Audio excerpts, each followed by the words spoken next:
Check.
Hello.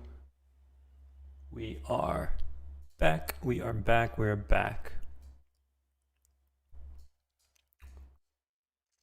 Updated everything a little bit. Got some more stuff going on.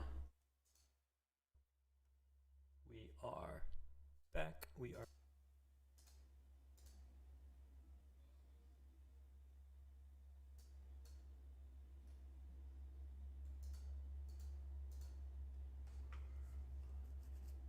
So yeah, let's jump in.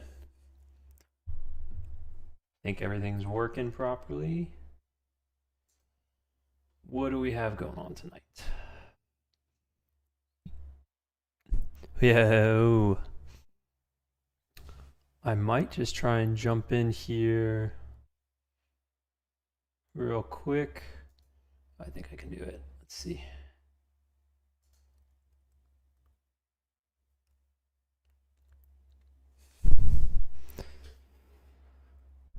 Got it. Got it.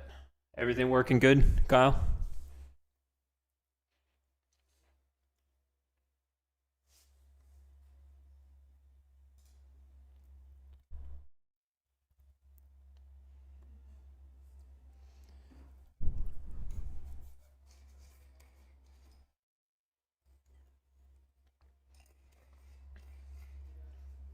I don't think I've driven the P2 at Watkins Glen yet, so this is going to be a rough one, but Good way to get started.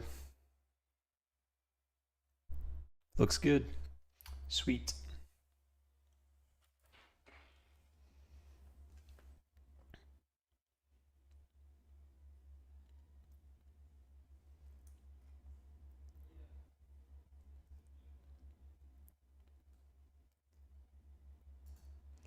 Okay. See if it'll let me. See if it'll let me hop in there. Server starting. Nice. Cool. Wonder if I can pre-register for this one yet? No, that's going to be my next one.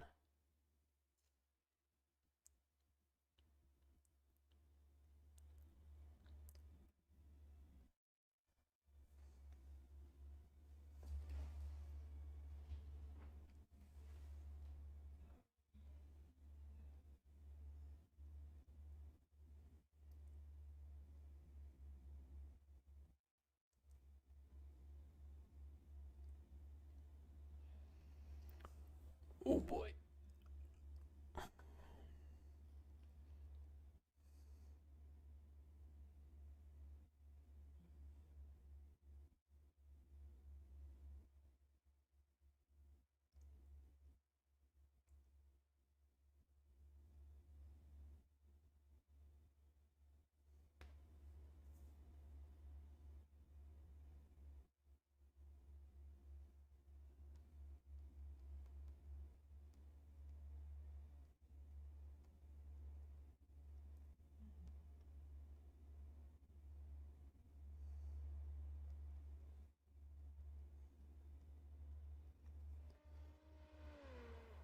Okay.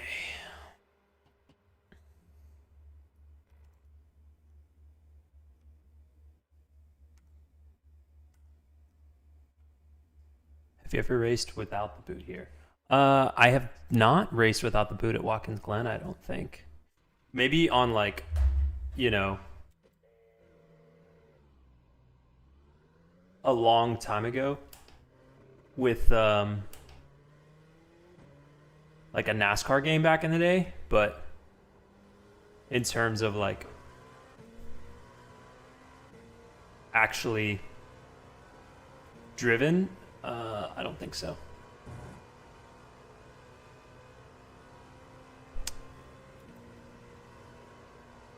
Oh, I don't have the chat up anymore because of... Oh, they've updated it. Nice.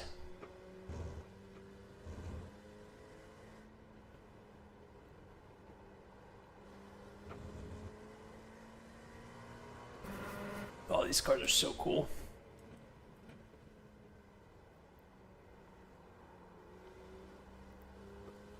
I feel like I'm gonna be pretty slow, but maybe through the race. Go ahead, dude.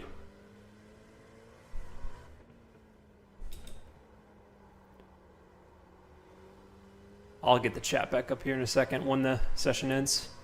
Just taking all the laps that I can get. Yep.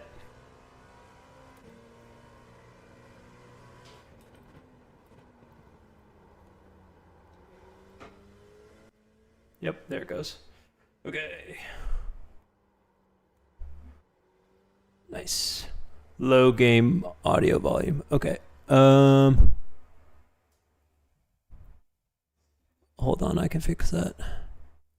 What's going on? What's going on? Berry Toasty. That's fun.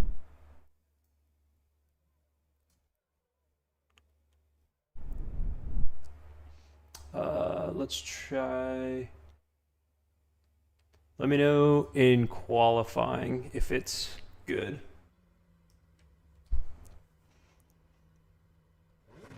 How's it sound now? Better?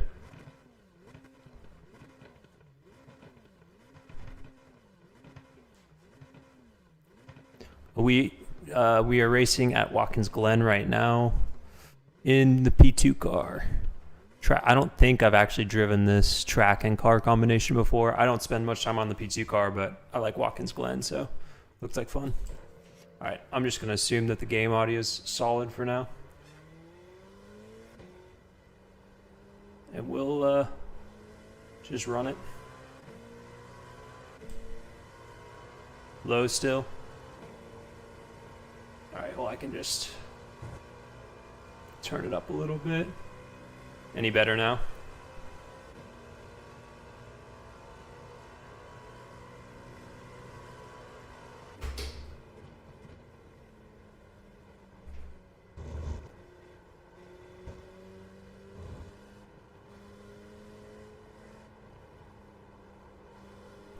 Sounds good now. Okay, cool. I can run it like this.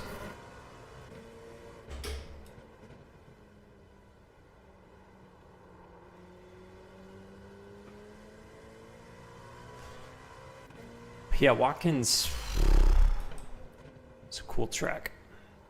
It's such a, like, the grip, all the corners except for, I guess the heel, which would be turn 8 coming up here, are like cambered and they have a good bit of grip. So it makes it like quite a fun track. I guess 8 and 9 here.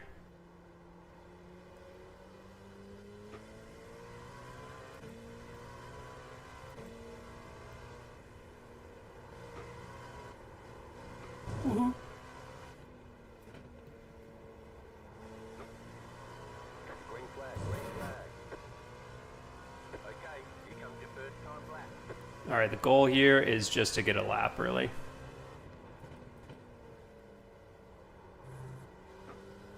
I don't know what the track limits are here.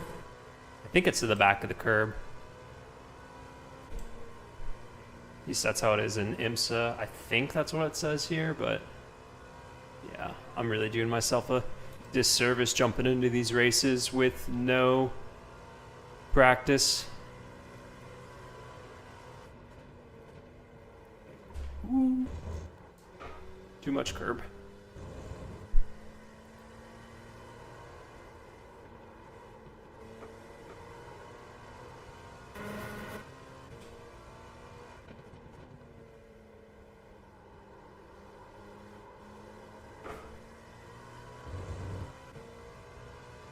Yeah, I think it's a cool track.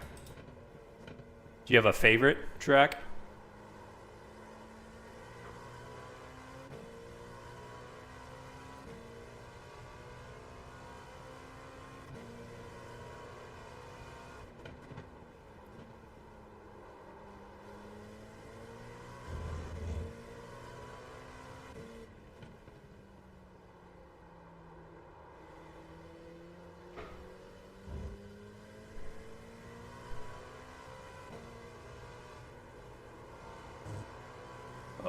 I feel like that could be flat. Sonoma, strictly for the views. Fair enough. The food there is pretty awesome too.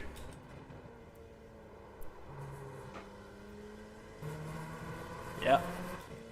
Abnormal lap invalid? Oh no. Last lap didn't count. Oh, Interlagos. I really like that track. Tsukuba.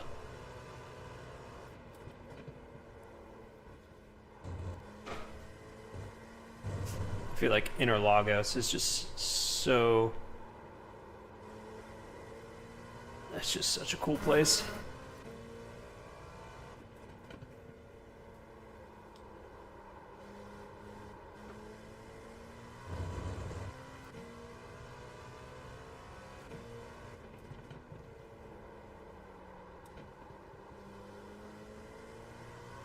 Missing all the apexes.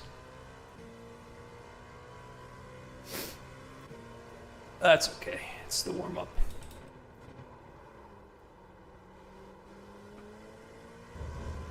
Oh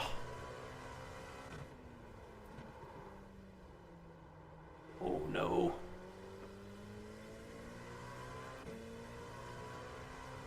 Alright, send it on this lap. Let's see what happens. Oh, track limits, that's what happens. I don't think I actually got a... I don't think I got a lap. Oh boy. A normal lap. That's annoying. Oh well, that's how it goes. I don't guess because of the wall, touching the wall.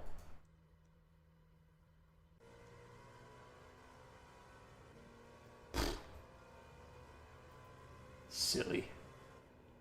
So somewhere around here, I think 41. Yeah. Oh, got a lot of work to do. That's all right. Let me see now.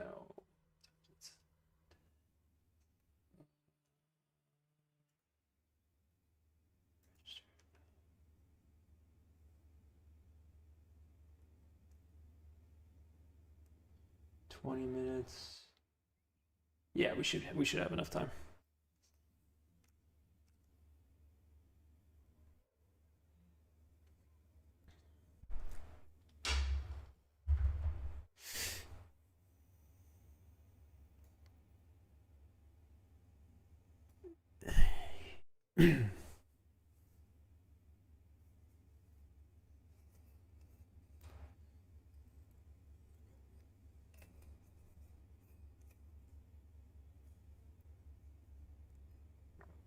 Think anyone will be able to beat Porsche and GTP this season for sure.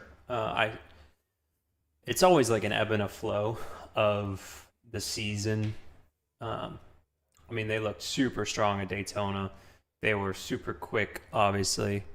Of course, yeah, definitely. I watched a Daytona 24-hour race over the weekend.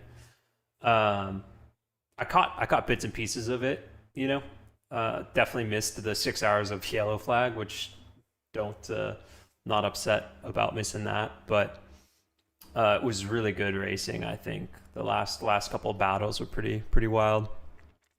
But I think, I mean, Whalen is always like really strong in IMSA. You know, it's a good team. One to go. Next time by. Line up on the right side. So I think you know they can. We'll see by the end of the season. Like WRT is always really good. My seat pad a little.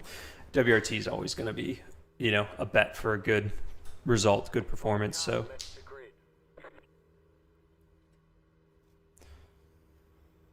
Here we go. Ooh, this I should probably move to the other side.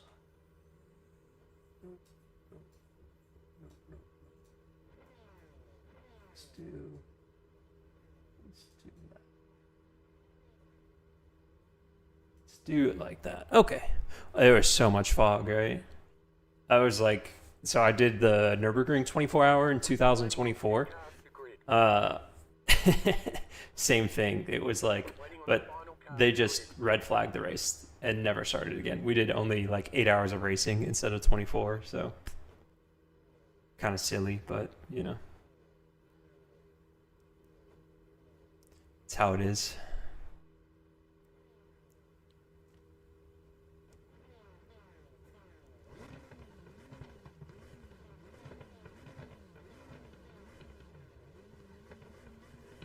Boom, boom, boom, boom, boom, boom. Everyone's credit.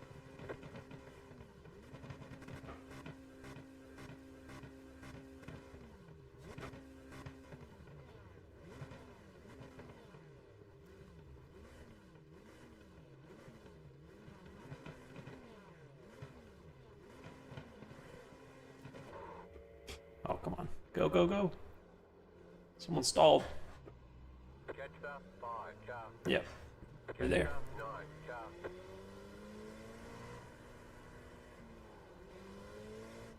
I gotta like adjust the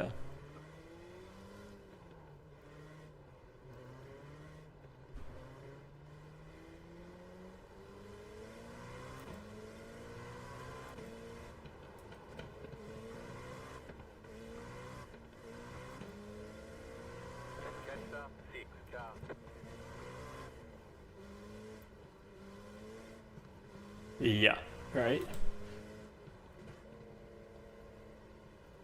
I really wish they would just like put everyone at, you know, kind of operating temperatures. They do it on some tracks where you're at like operating temperature and you just launch straight into the flag, like two corners. But Here we are.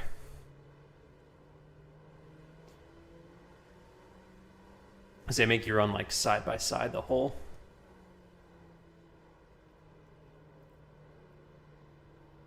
Does anyone know what the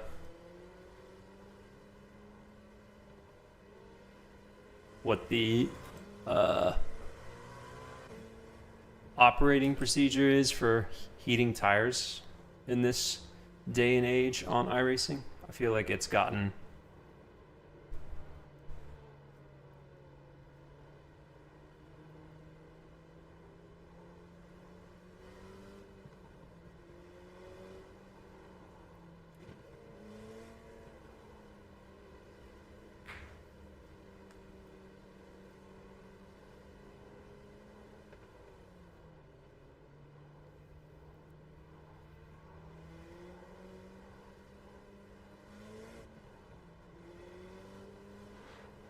alrighty. Let's just try and move up a few spots and have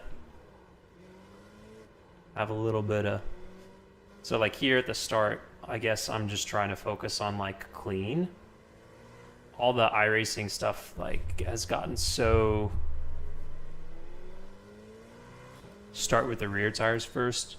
Do you mean for warming up?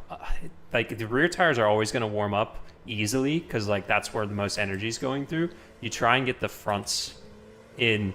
At least that's like my experience in real life. But iRacing could be different. All right, here you've got to be ready coming onto the front straight, especially like where I'm at, but anywhere, because they'll probably just accelerate like really quickly as soon as they get on the front straight. But again, just trying to get like through turn one.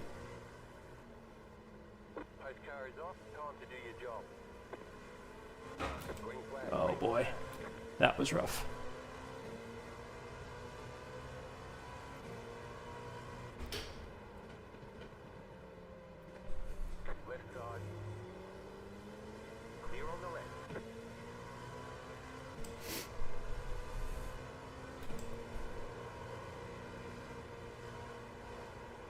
Ooh.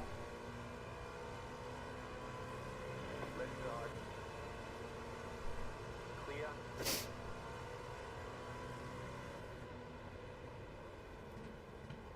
You got a slow car on the left. You got a slow car on the left.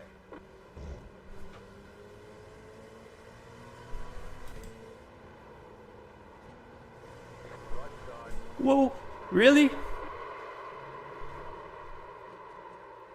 Well, that was no fun. Car contact, 2 to 4.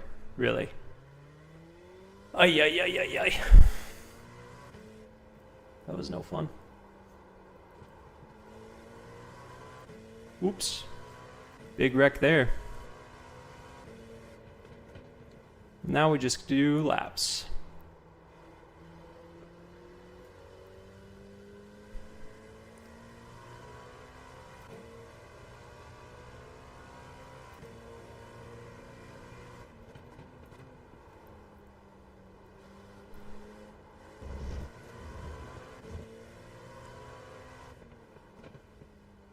Exactly what I said I didn't want to have happen. But it happens.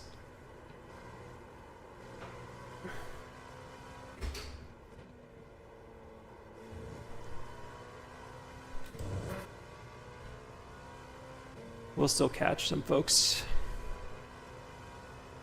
2.731.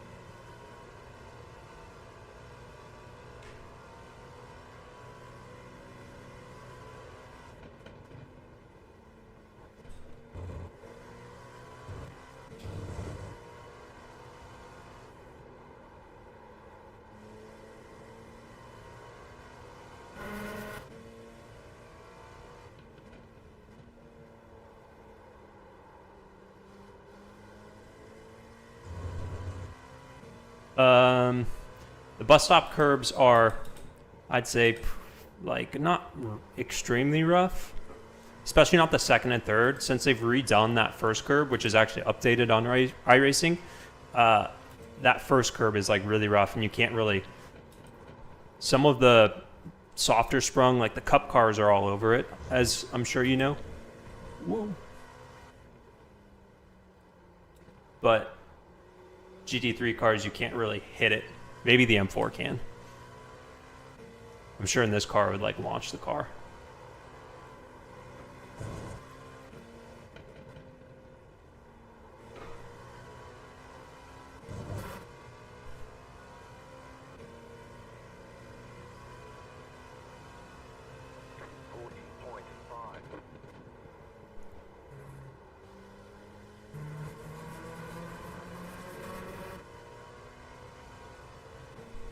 Yeah, I bet. It's weird though, because like if you do it properly and release the brake at the right point and have the car loaded, it's basically you can like cruise right over it, which I think it's more aggressive in the sim, is what it feels like. But just my opinion.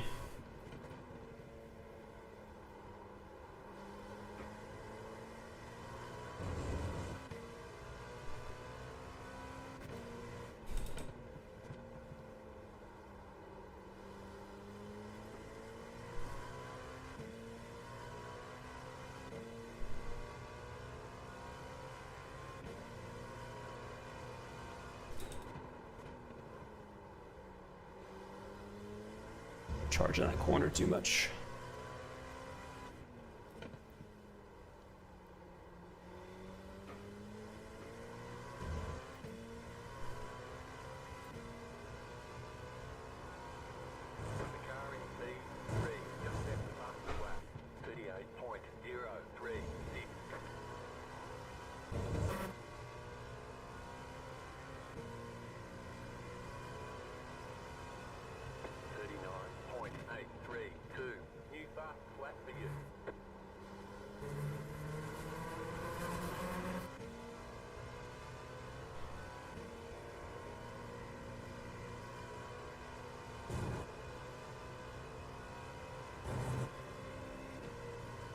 Oh, 11 seconds. That is rough.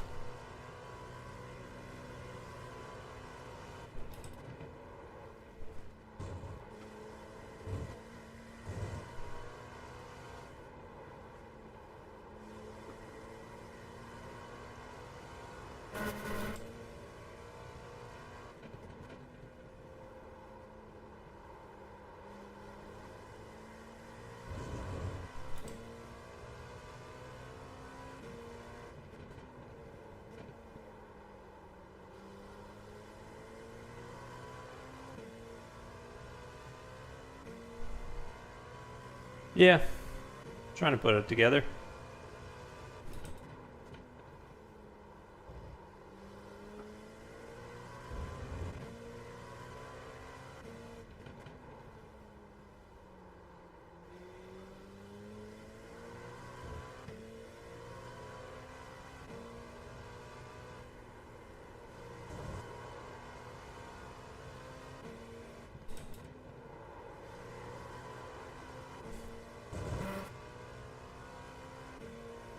What shoes am I wearing? I'm wearing my driving shoes.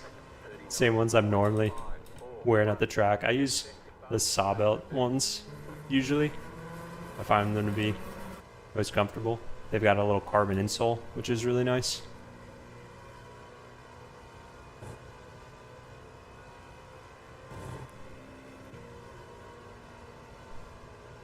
What was the last lap? 39.5.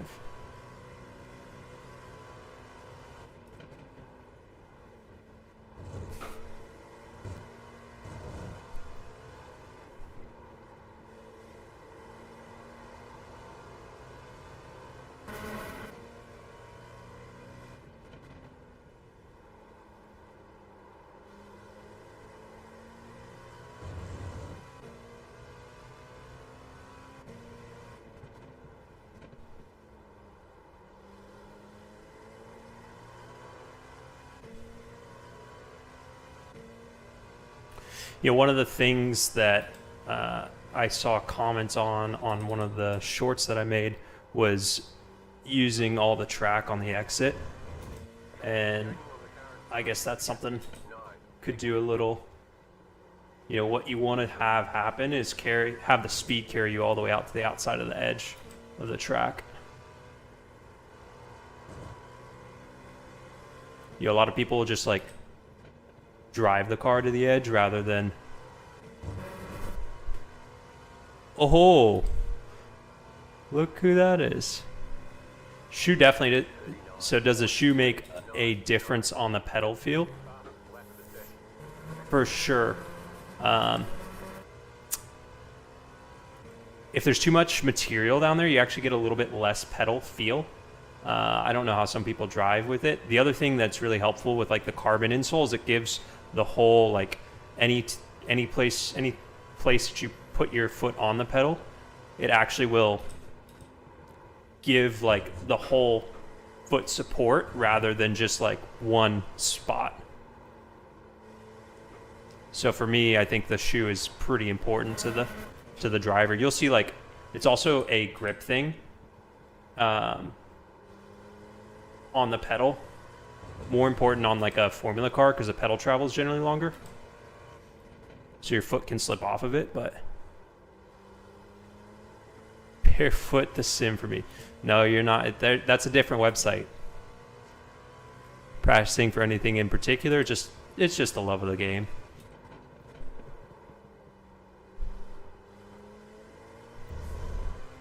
Even pressure, yeah, exactly. And that's more like, as I've gotten like more time in a car, especially like in endurance racing, I tend to right foot brake because it saves energy over a stint. Even though I know I'm left foot braking here in the sim, but it doesn't matter quite as much. But if you don't get your foot square on the pedal, it helps distribute the load more evenly.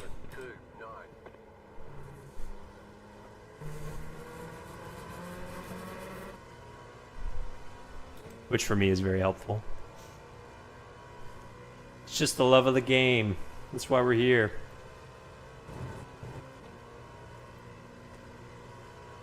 Not John Crowder. I wonder who that is then.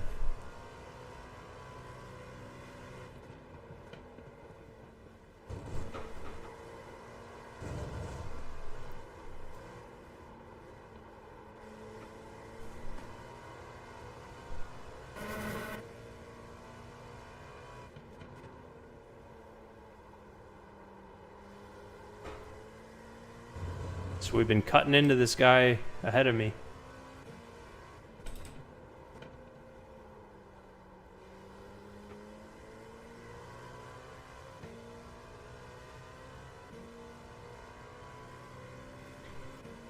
The Glen. We're just doing a little bit of laps, trying to catch as many races as we can tonight. Using all the track.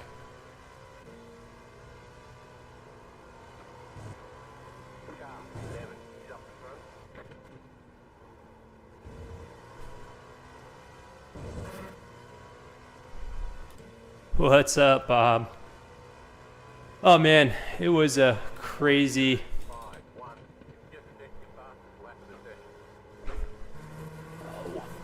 It was crazy. Looks like really hot, and that was interesting. You saw a lot of cars actually having issues because in the roar it was like 20 degrees colder. So like some cars had overheating issues as it came to Sunday, which was just like an interesting dynamic to the race. Usually that's not the case. Generally, I'd say Daytona is like one of the coldest races of the season.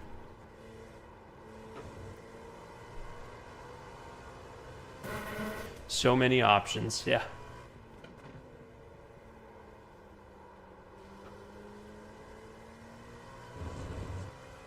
You were at Daytona, right?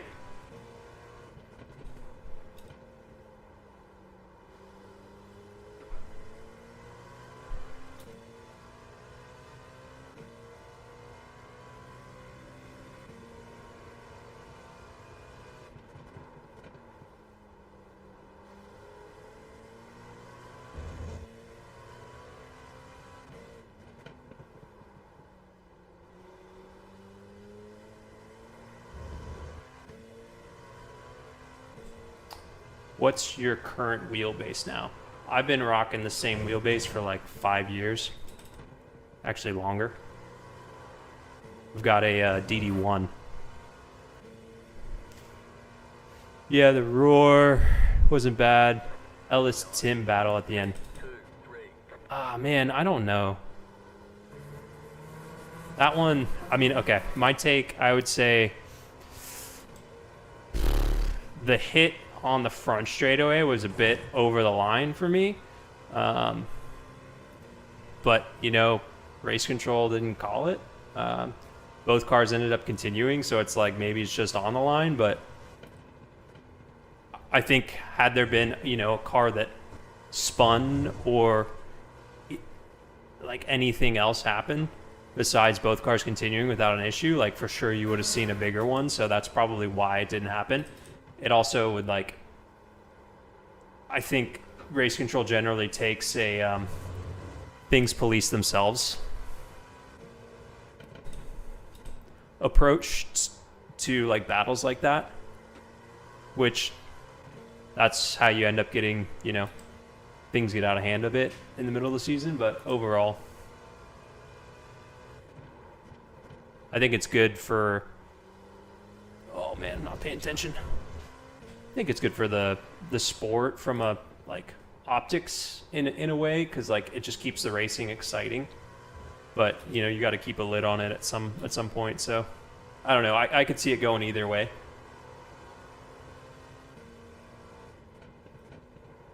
I'm surprised that there wasn't more of like a pushback. Yeet. Yeah, I kind of wish I was in Daytona, spared from the cold as well. It's been a cold week up in kind of all across the country. Yeet.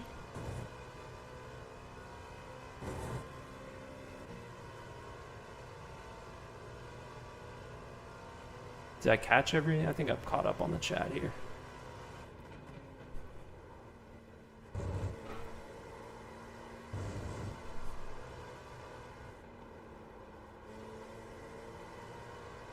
There we go.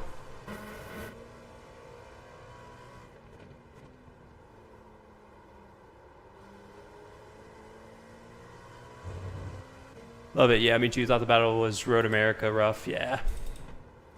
Yeah, I mean, like I said, you know, it kind of happens. I'd be interested to see what they say. There were some like blocking calls too in the race, so I think for it to come down to like a last, you know, 20-minute battle like that, they kind of let things go maybe a little bit more, because it's, I don't want to say like more exciting, but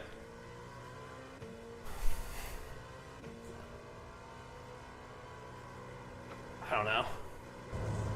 Again, I could see it going either way. Oop.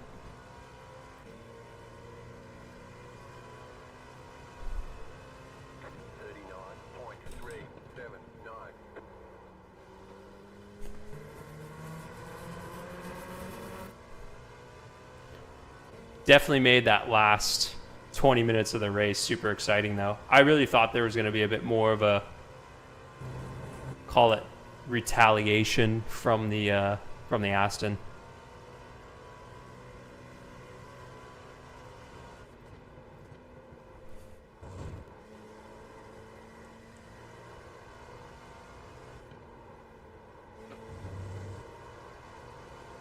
Ooh.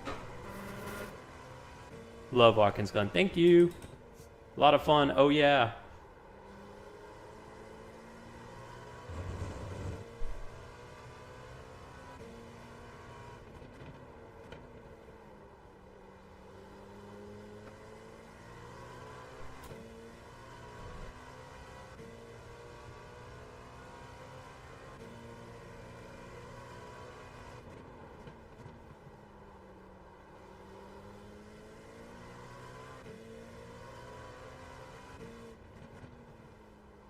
Yeah, so one of the... Whoa! Caught it.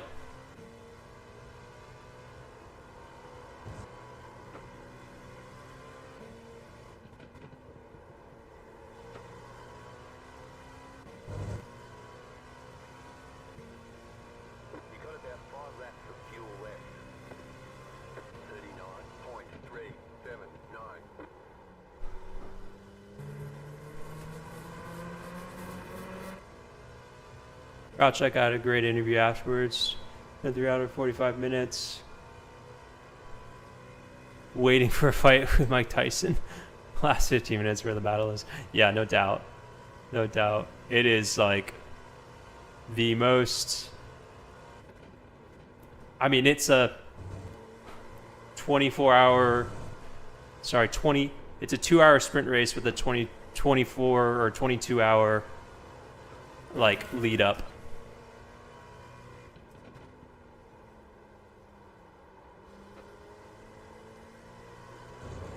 I was happy to see that for George, though, for him to get the win. That was really cool.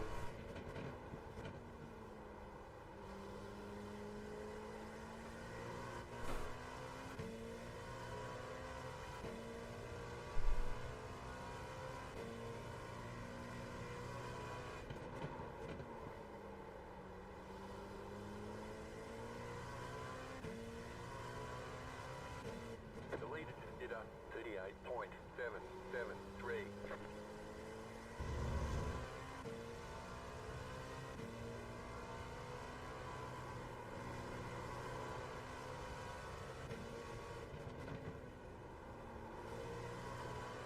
White flag, white flag. White flag. Oh, you're gonna have to hurry.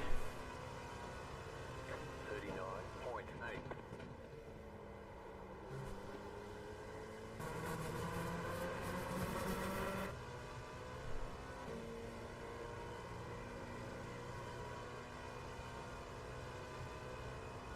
Yeah, it's just a shame. I hope that, you know, they're able to shake that monkey off the back, because they've got the performance, they've got the car, the team.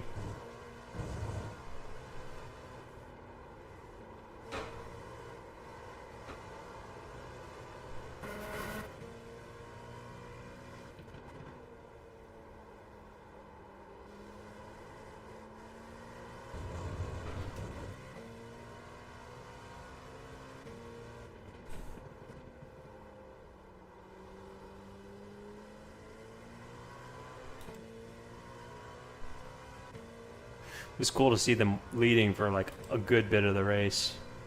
I know they were devastated because they thought, I mean, obviously, real big chance. At the moment, nothing's scheduled for me in IMSA. Of course, I would love to be back there. It's such an awesome championship, but there's a couple opportunities, and I don't want to say what just yet because it's still in the works, but it's possible that I could end up back in an IMSA. Checkered flag, checkered flag. All right. Better schedule some testing. We'll get them next time. Better schedule some testing. Thanks. Let's get out of here.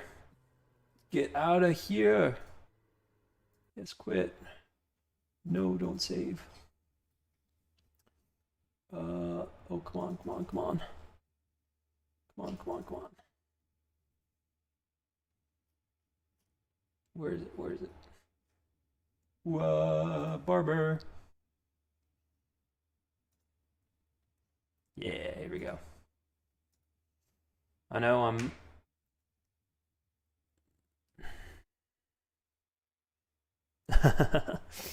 You know, it's good practice.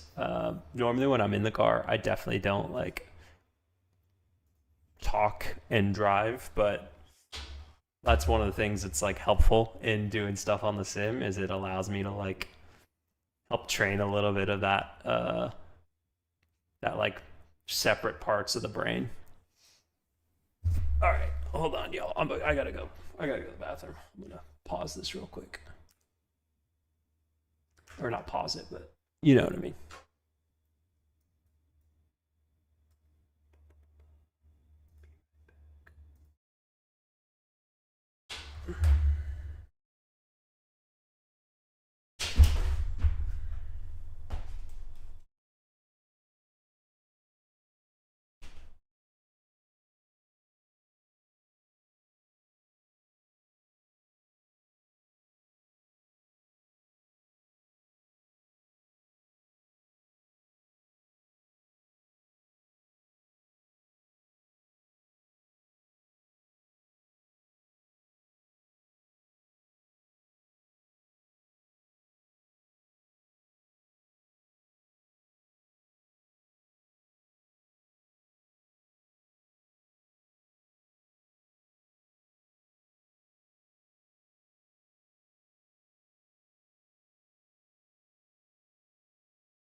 All right.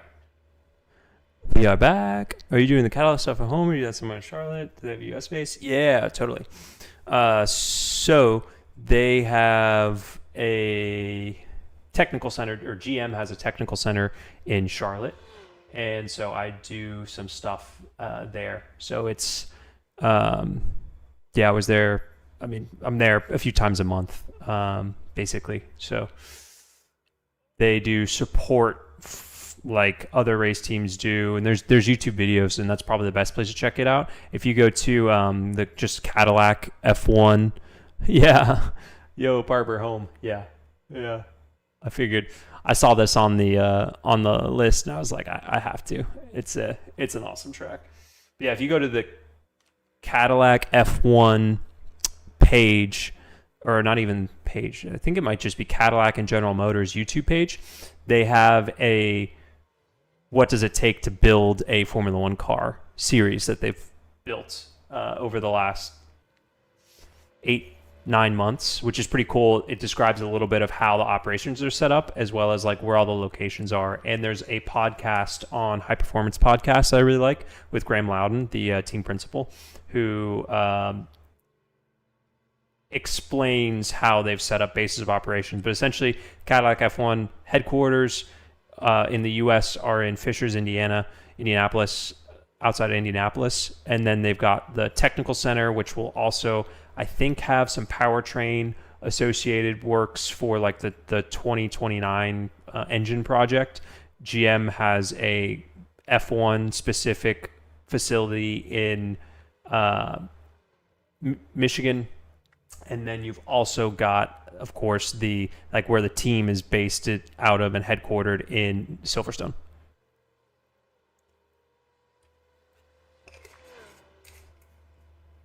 But for the time being, all the sim stuff is pretty much done in Charlotte here.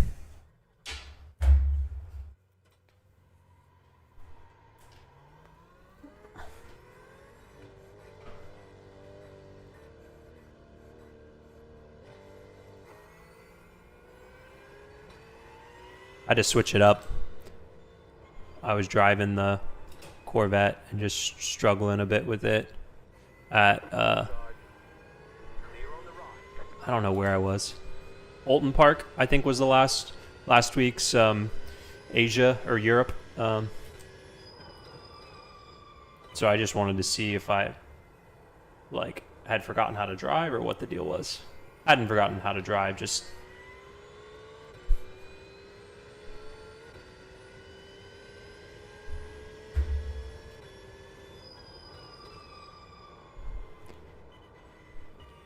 it is really cool to see the behind-the-scenes things, give you an understanding of how everything comes together. Definitely have to go give it a watch. Yeah, they have done probably the best job of telling the story of, like, building a team.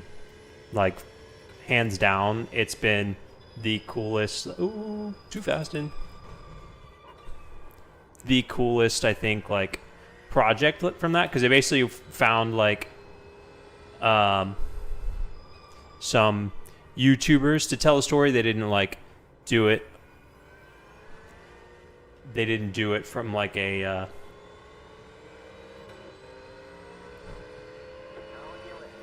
like social media manager type thing.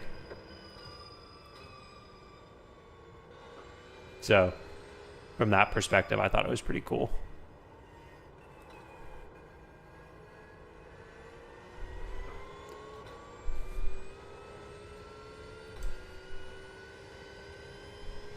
Porsche or Corvette more fun to drive? Oof.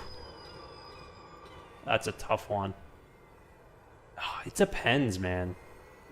I know that's such like a BS answer. All right, hands down, what's the Porsche Corvette? What's more fun to drive? I've got to say probably the Corvette has been... Whoa. Woo-hoo. Yeah. Look at that drift, all planned out. It's awesome. TY have to bounce. Got to put the kiddo to bed. Love doing these. I'll tune in next time too. I always appreciate fighting info, Alec. Thank you, Bob. Appreciate you tuning in for the short time. Yeah, plan is to do these like pretty regularly on a regular schedule every Tuesday that I'm home at 9 p.m. Yeah, you see that car control there? Nailed it.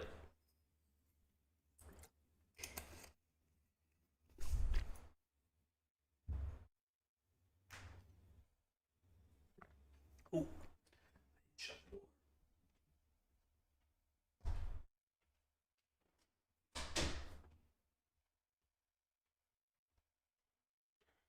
All right. All right. All right. All right.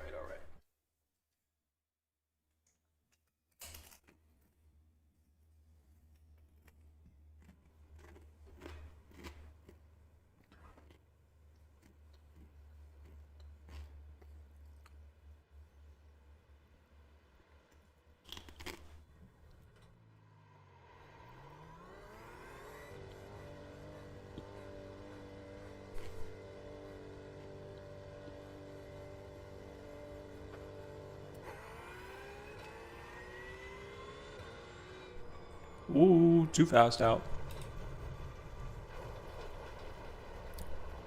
Well, that wasn't ideal.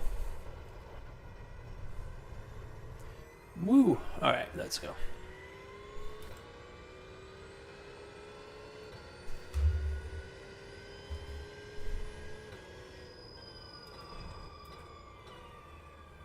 Oh, I'm watching the chat, not watching the screen. Alec, the right row failure with the number 3 vet looked like identical ones you guys suffered in Watkins. Is that a known weak spot on the vet?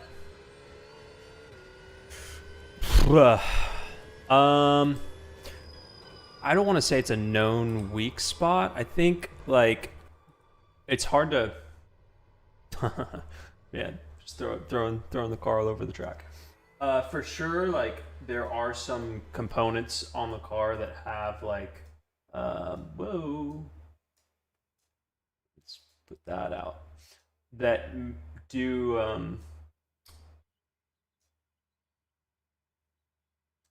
there's some things on the car that if they get a hit a wrong way are like, you know, and that's just kind of like every race car. But every race car has that same sort of like, oh, if you have a little touch here or touch there, like things just fall apart. But I think so. We had 2 separate issues with the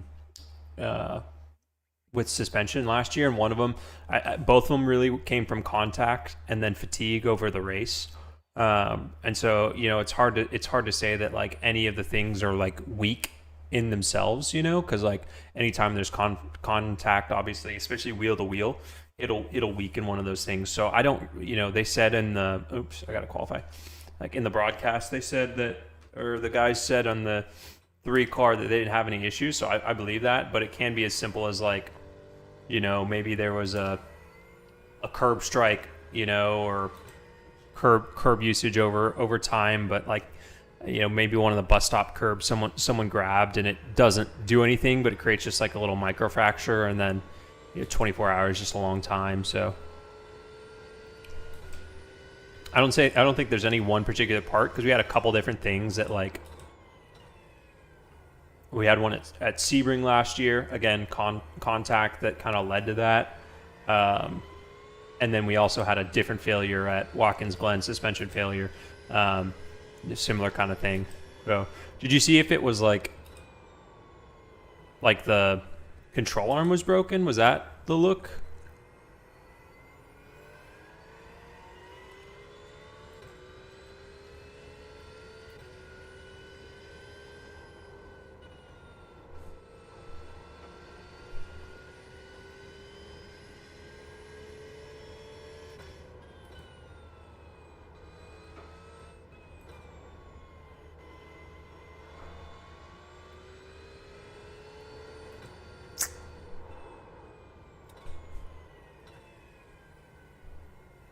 This is one of like the first tracks I remember driving on iRacing in like 2013 maybe. Okay, here comes your first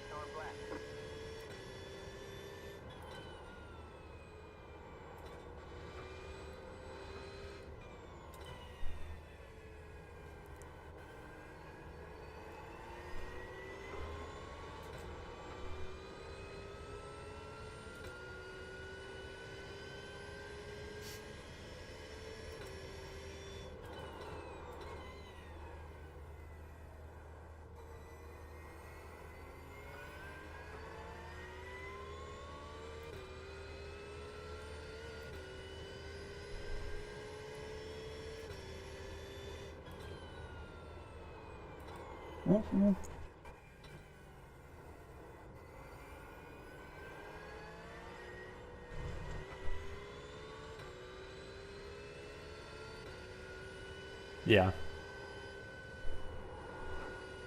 Looked identical. Assume it was the same part. Yeah, I don't know. I wouldn't say that there's anything that's like weak because we've not had anything fail, you know, like unexpectedly. Well, yeah, for sure we've had failures, but you can always like trace them back to something. So it's hard to say that like there's a weak part. Maybe something should be, you know, maybe it could be beefed up more, but you can say that about a lot of stuff. 3, 4.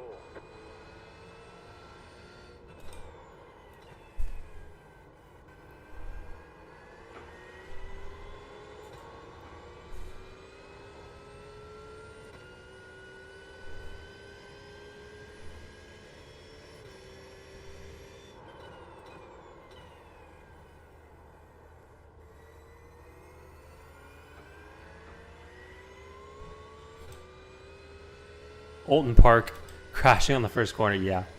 Same about crashing on the first corner not being the first track that I drove. But yeah, in 2000, I want to say it was 2013. It's like the first time I was coming to race at Barber in a Mustang when I was in high school. And hadn't driven the track, so I needed to get some laps on it. And so that's when I first got iRacing. And I have definitely not used it as much as I could or maybe should over the years, but it helped with learning the track and getting better, which, man, oh, it's painfully slow, these laps. Instant number, man, I was going way too fast. Yeah, I like either undershoot or overshoot that Alton Park turn one. Like, I think I finally nailed it in the last weekend. I did a bunch of driving, and yeah, I mean, whoa, way down there. I need to practice more, you know. Few more practices. Look at all these. Look at all these folks. Anyways, what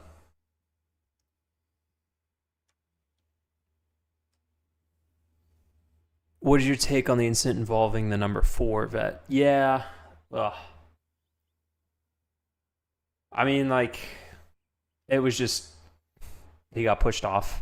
You know, like it's shitty.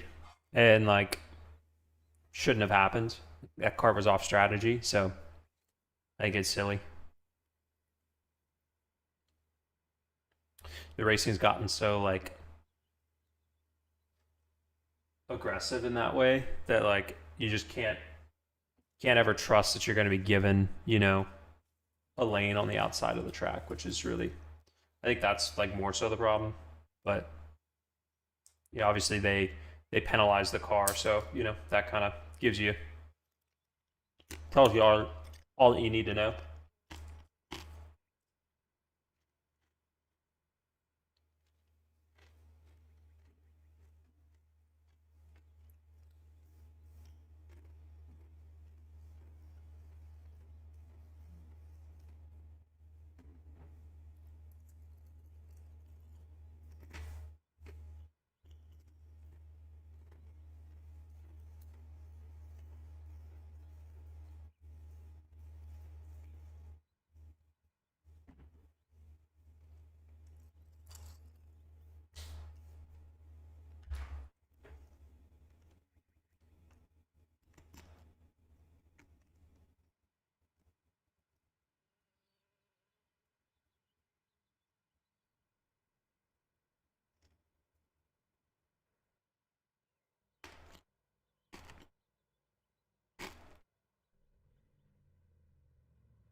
Thanks, Barry Toasty, for joining in. enjoyed chatting with you a bit. We'll see you on the next one.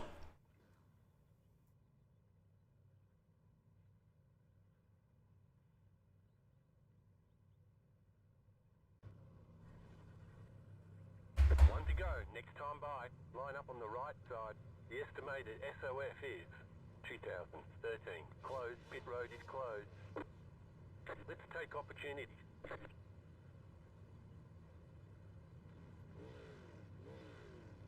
Still waiting on 2 cars to grid.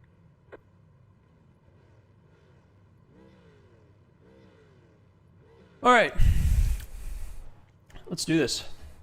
Move up a little bit.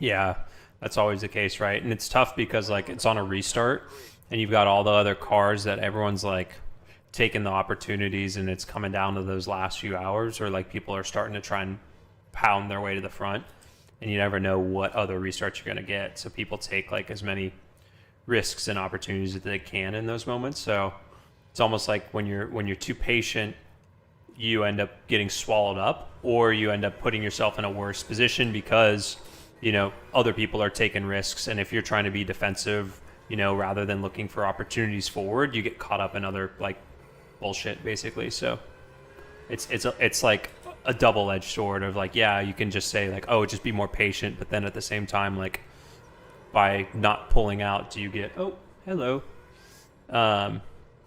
does someone else like try and shove it in and then you get hit in the door? It's like it's such a tough one.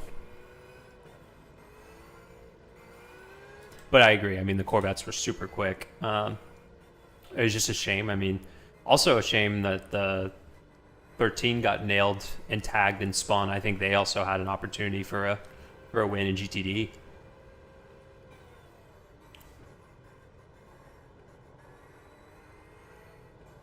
Hopefully they keep a similar like BOP for Sebring.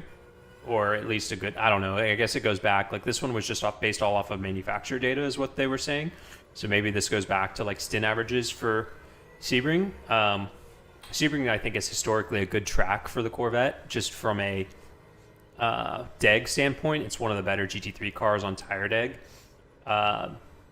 which is very, very helpful in that race, just because usually it's pretty hot and the track is pretty abusive on the tire and the equipment. So yeah, I think it would be,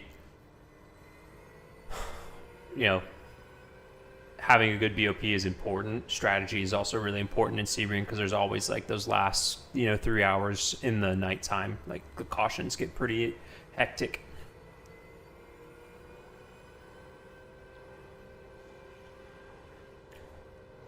I feel like getting to 50, 55 on the warm-up lap is pretty solid.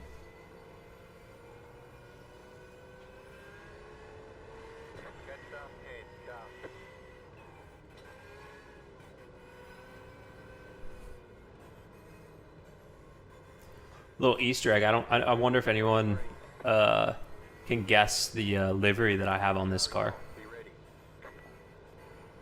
I'll pull the replay up after this race.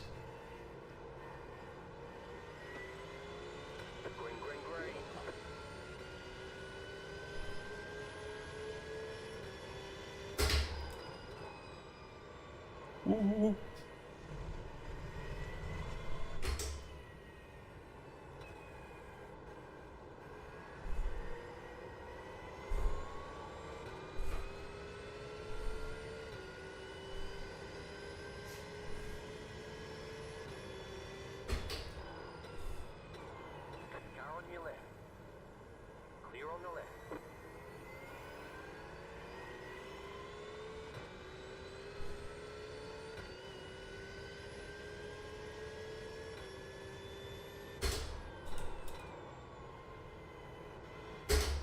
Whoa.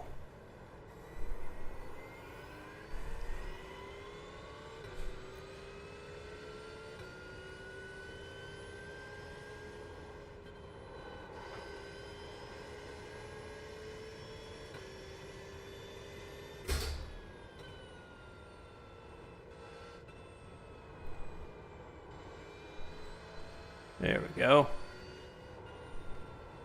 Definitely doing this race again in an hour.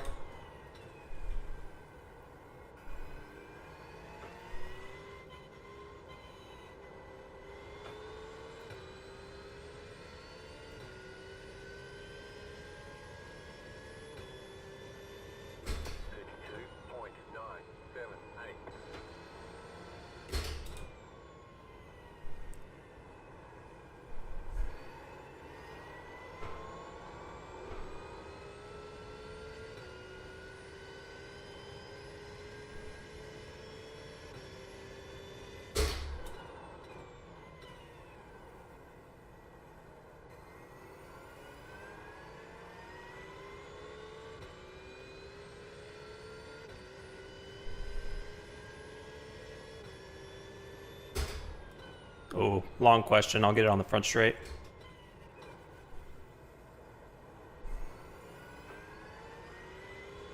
Back straight. Do they adjust BOP based on performance in previous race? They do a combination of the two, where they do performance in previous races as well as like historical data on the track. But they generally will adjust based off of like stint averages and like the best like 20% of laps.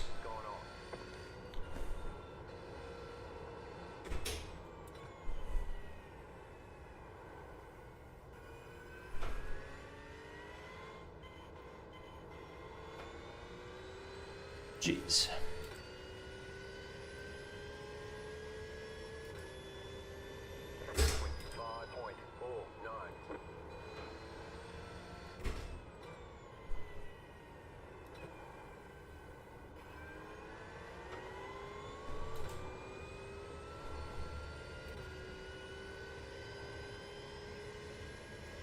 It's a combination of track composition and just like historical data on previous races as well as previous years.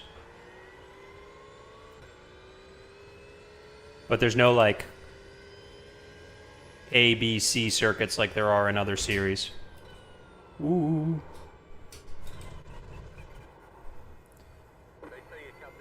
Yeah.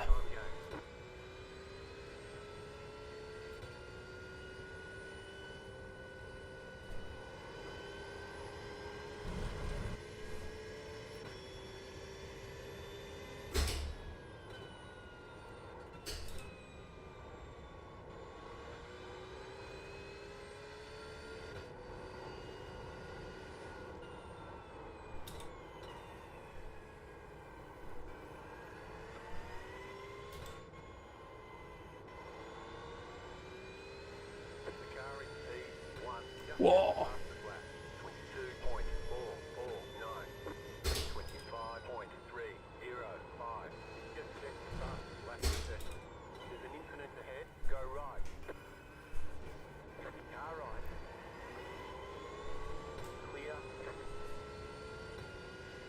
That was fun.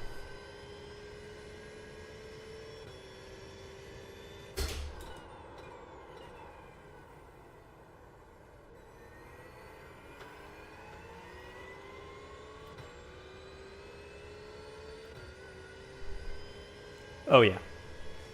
They probably will get a Oh, come on. Slow down. You got a penalty for cutting the course. Car right. Clear. That's what I get for looking at the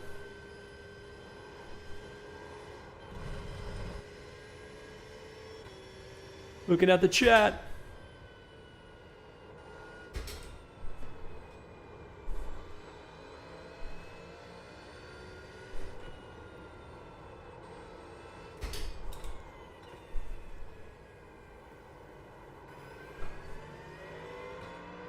Left side.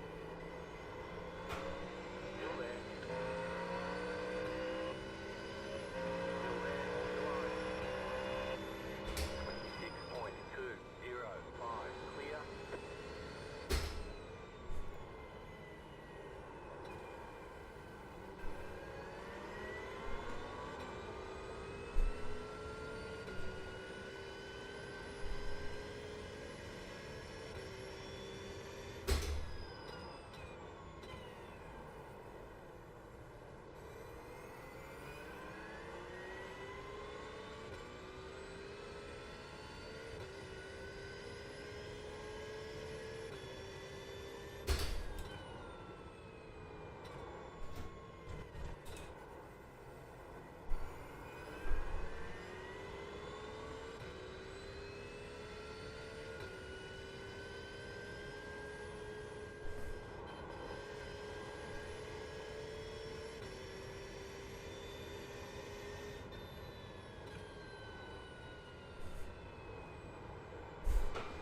feel like I'm just getting Still there. driven around.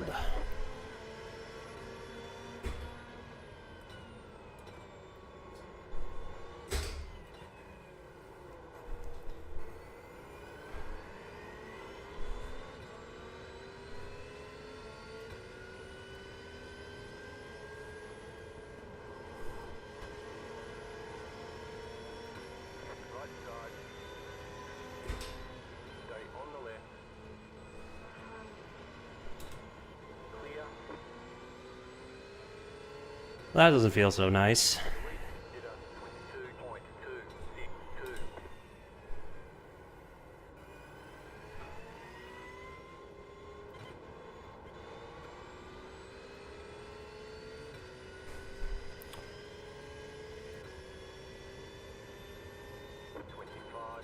.776.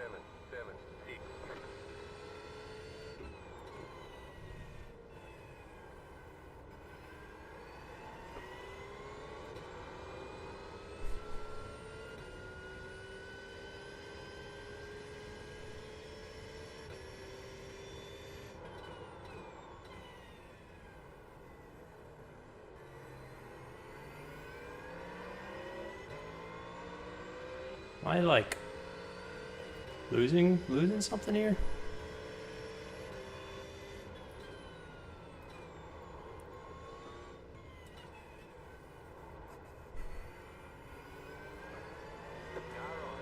I don't get it. Still there. I just don't get it. Clear. Oh.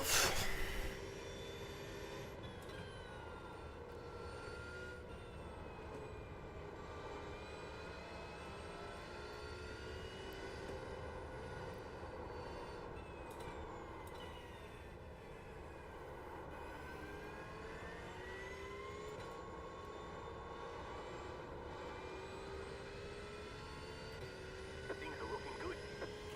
Are they? 25.268.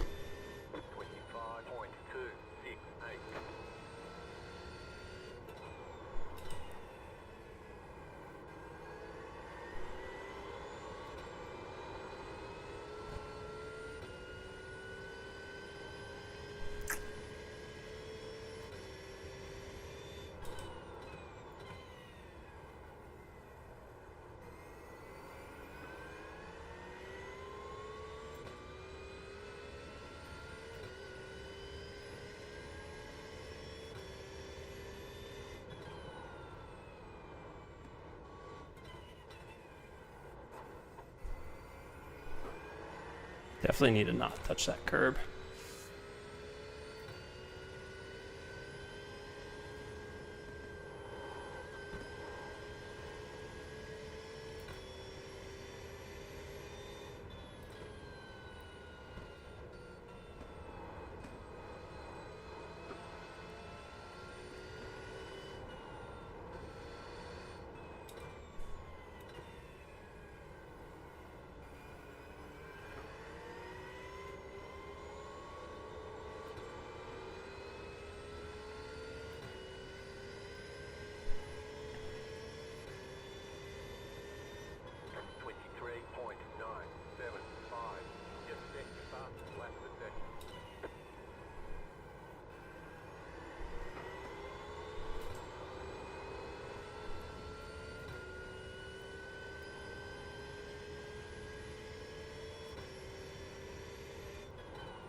There we go.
Oh.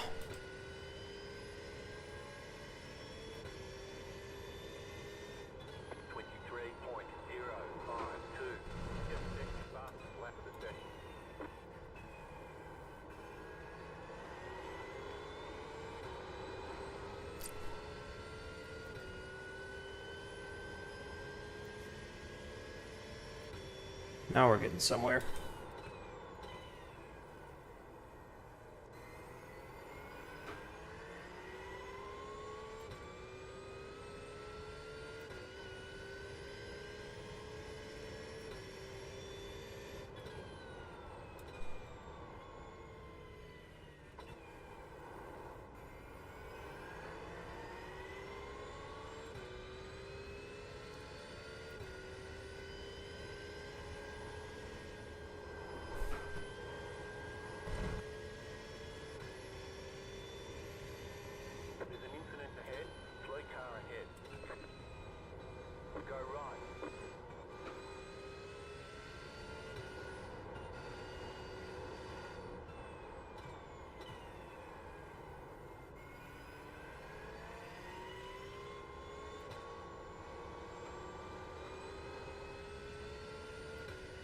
What's up?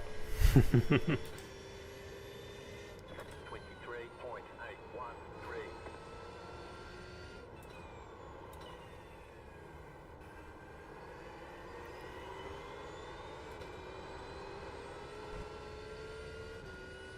Just doing some racing.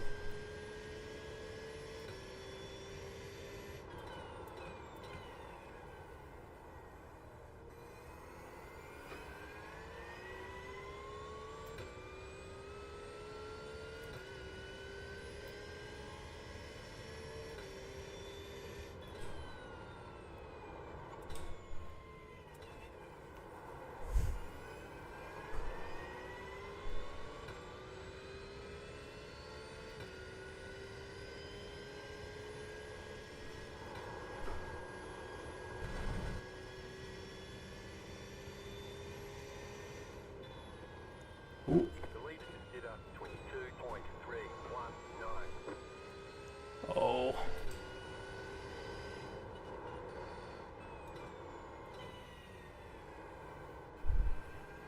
Do, do, do, do.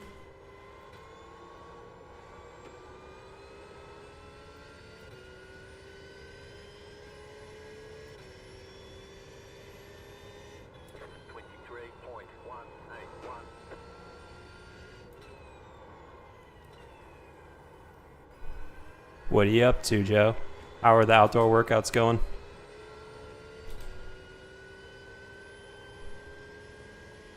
In this cold weather?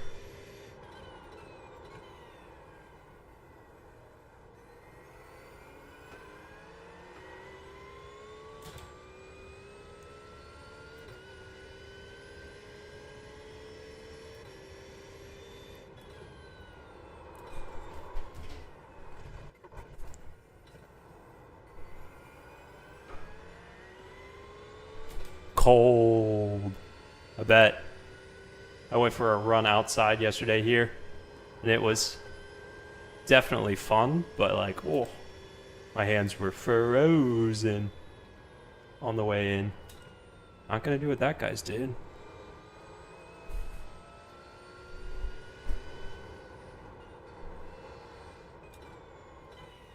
But we live in. No heat at our house. Oh no. Do you not have a gas heater? Or are you just like out of power?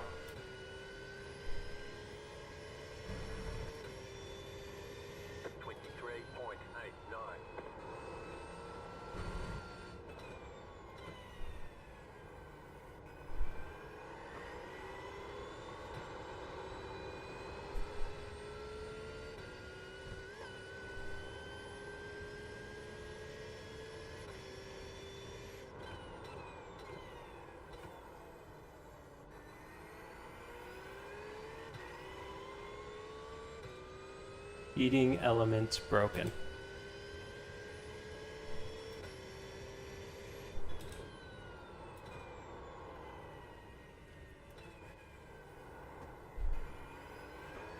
Let's just fix it.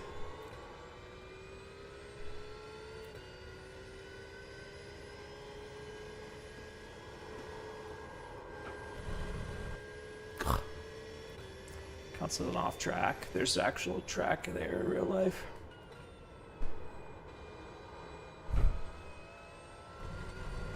Ooh.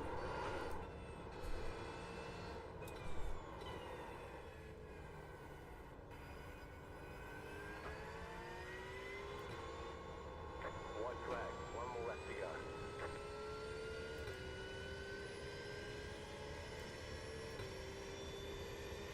24.388.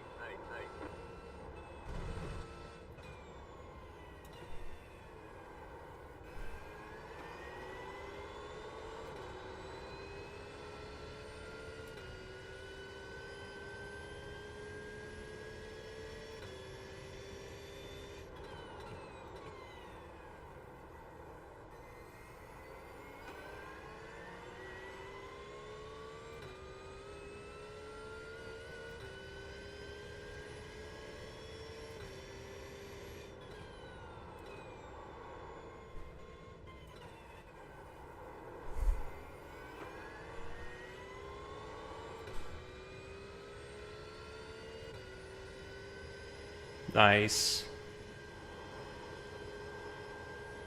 Looks good on the big screen.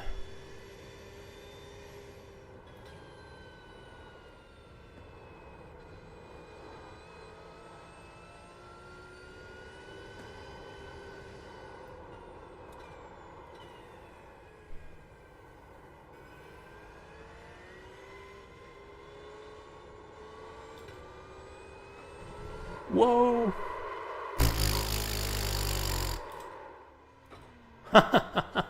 Oh, that was silly. No. Damage on the front end. We've got damage on the back end. There's the flag. It's over. Oh, that was too good. Better That schedule was full too good. testing. We'll get 'em next time. Oh no.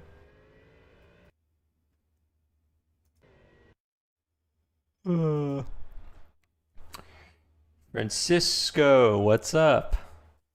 Just doing doing not so great on iRacing. That's what's up.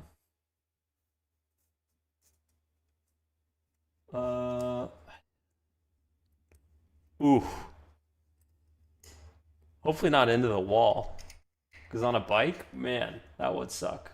Man, I kind of feel like it's a good track for the Corvette.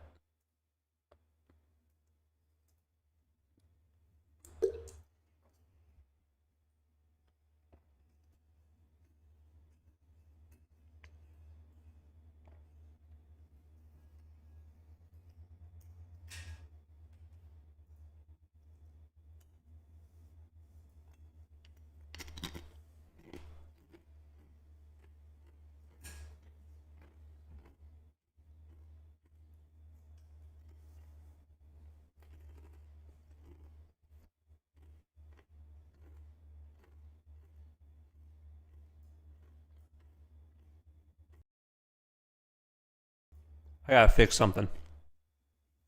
Thankfully slid out instead of hitting the wall. Yeah. Well, I did not.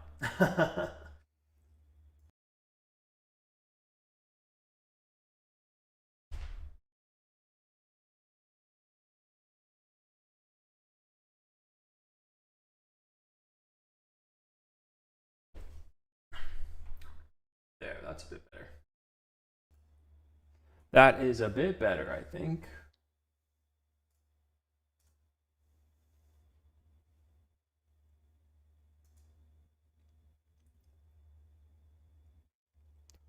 Okay. Join practice. All right. We're actually going to get to practice for a little bit. Imagine that. Not talking about, not the game, practice. We're talking about practice, not the game. Ain't nothing but. Or you could go back to Watkins Glen at 9 o'clock. Oh, there's so many choices. Vocals sound good, gameplay is low for me. Damn, you just don't want to hear me talk.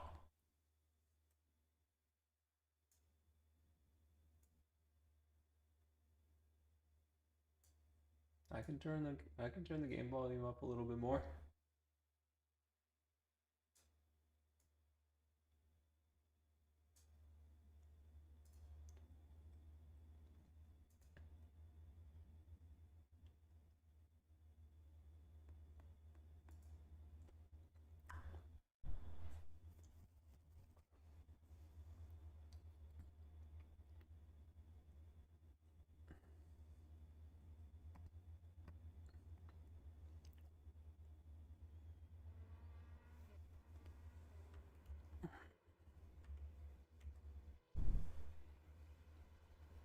Okay.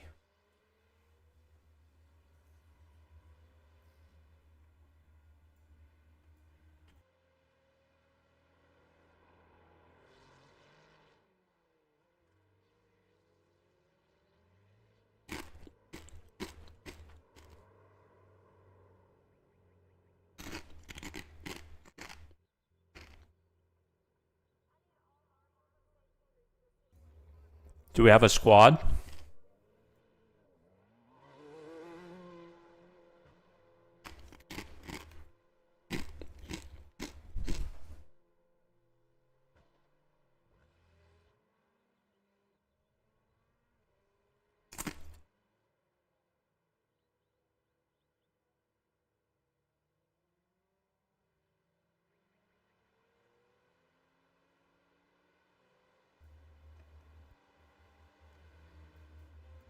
All right.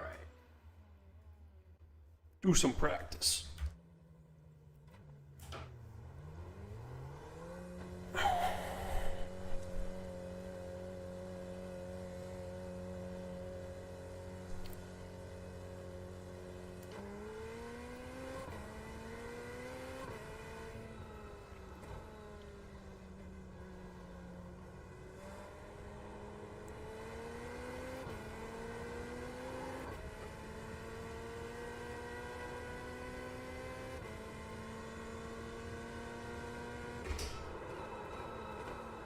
What?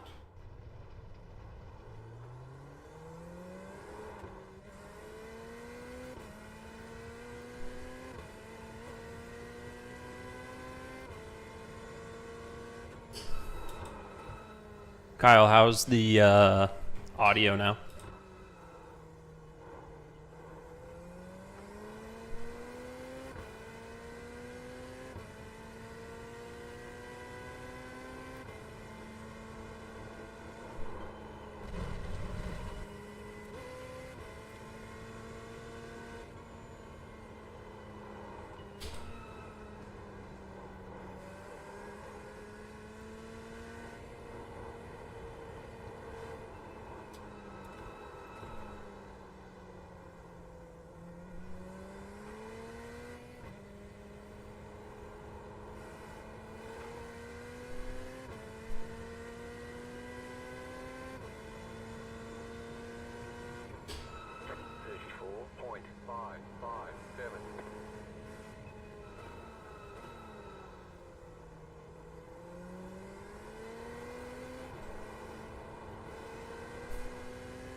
no, no, no. We're cutting the course. Ay, ay, ay, ay, ay.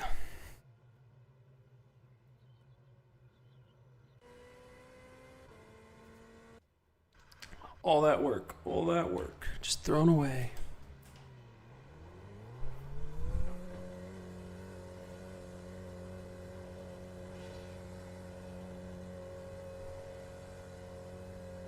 That corner's gonna be the death of me on this game tonight.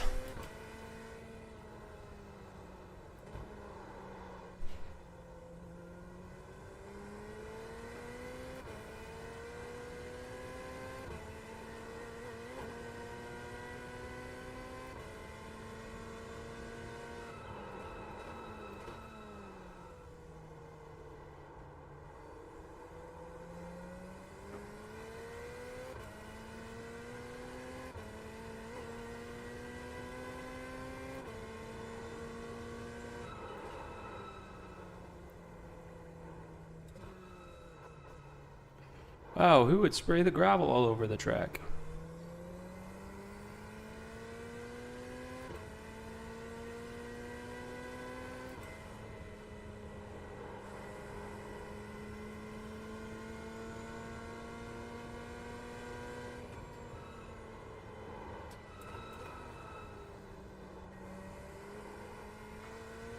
Why do you not use 2 feet for the throttle and the brake? So it depends on the car that I'm driving. I like most of the time in sports cars don't use left foot braking because it is less efficient from a energy consumption standpoint. So I tend to just use one brake, or my 1 foot, my right foot. Also in sports cars, the seat generally I don't fit into very well. So I use my left foot kind of like how I have it here, braced on the dead pedal to kind of like push myself into the seat. But yeah, the main reason why I don't use both feet for gas and brake in sports car racing is because of the efficiency thing. So you have a little bit of crossover, which is just wasted heat. Whoa. Wasted energy, basically, when you are using left foot braking.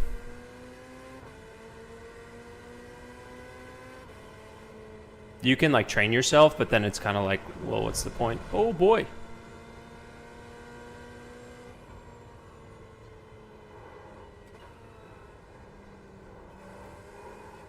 And actually the Corvette likes lift and coast, just dynamically in the car. So like, you find a lot of drivers that race the Corvette will intentionally coast into the brake zone, which is like a little backwards. Just the way that the aero map is in the car. 25.643. It doesn't like really harsh brake attack because it creates a lot of what happens when you like smash the brake pedal is the nose drops down really quickly, creates a small throat underneath the splitter, and the air moves really quick, which kind of closes off the splitter and makes the car feel like really pinned to the ground, and it just makes the air underneath the car go really fast, which creates more downforce and makes the car a bit more unstable on entry.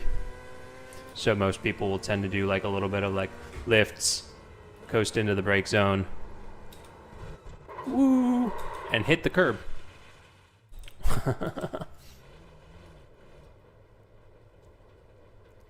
Hopefully I'm not gonna hit him. Okay, we're good.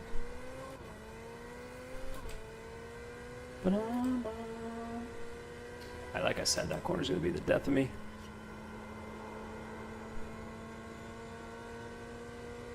I feel like they've changed the car.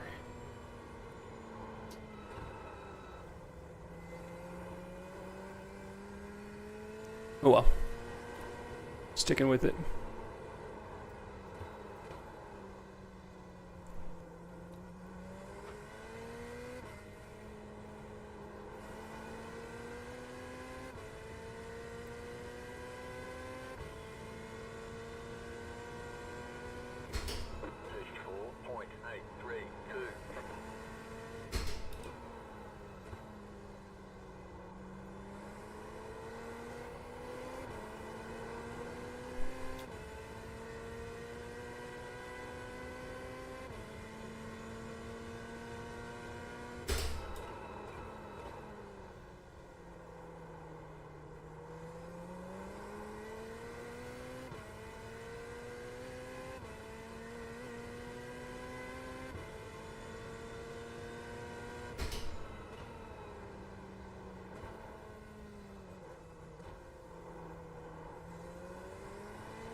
Got the fastest lap. Okay.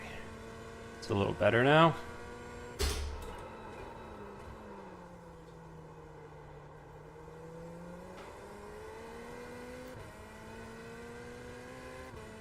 My I rating is taking a beating. Gotta get good. Gosh, this guy has no idea where he's going. Right side. Clear on the right. Oh, it's okay. Been there.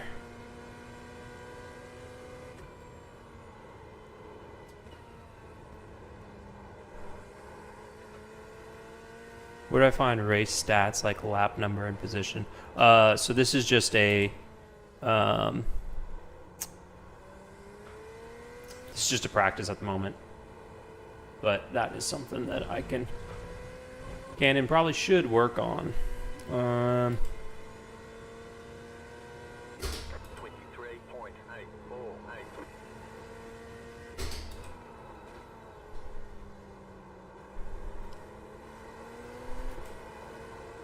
Ooh, understeer.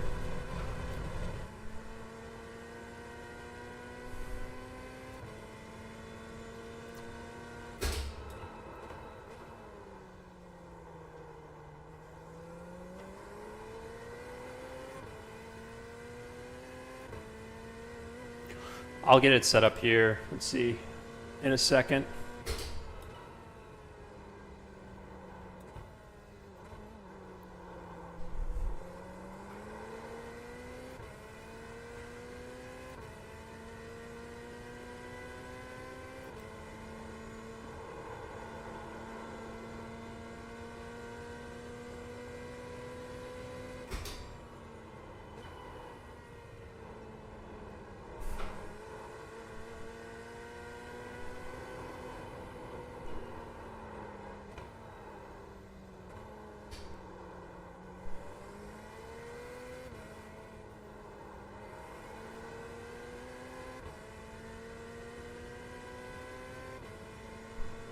One more lap. 2.714.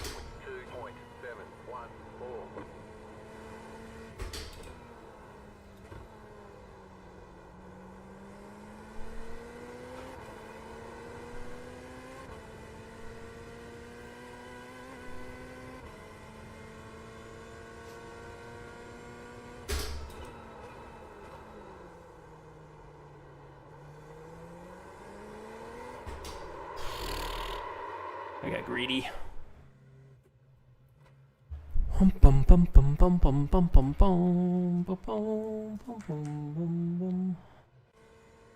Okay, gotta figure out how to do this. What's that? Settings, graphics.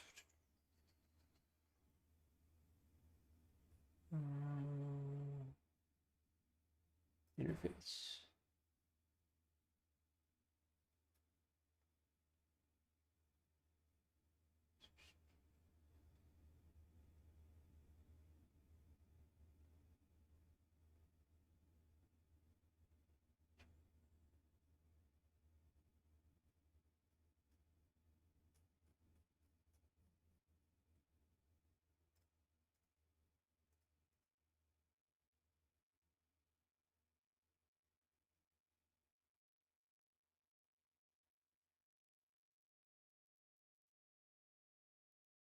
See, this is what I'm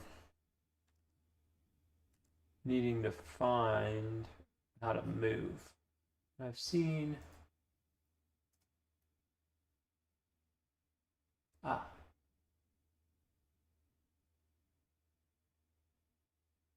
toggle UI edit, Alt plus K. So Alt K. Aha.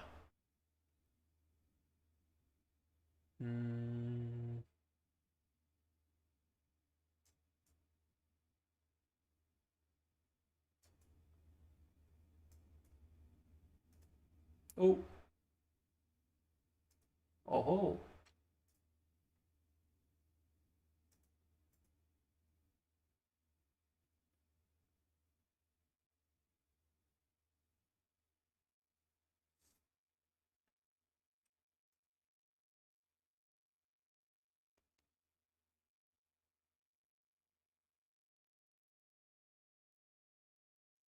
So maybe if I go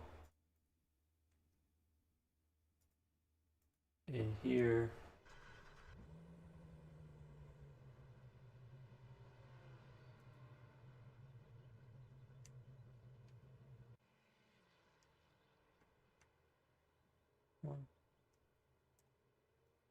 oh no.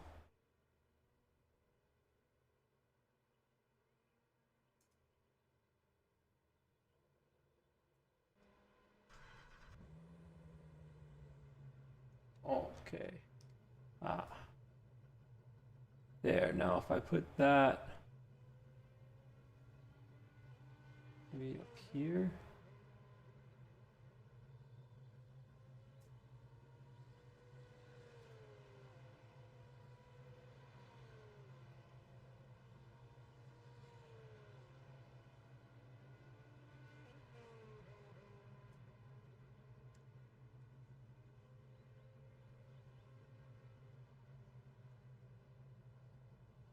How's that look?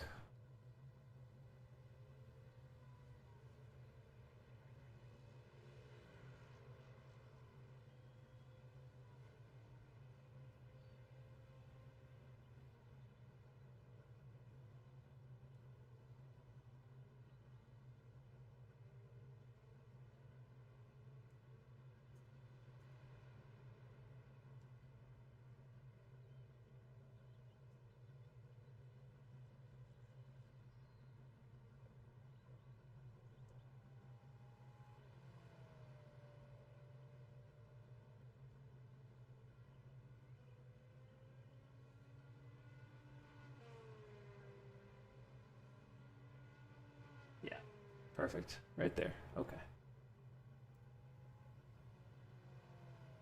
Okay. Just in time.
Okay.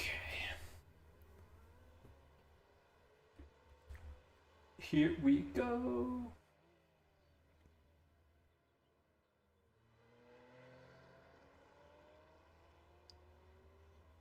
Hey.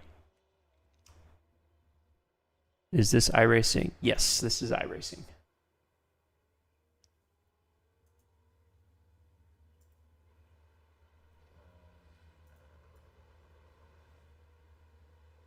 Bum, bum, bum. Whoa. Come on. Here we go.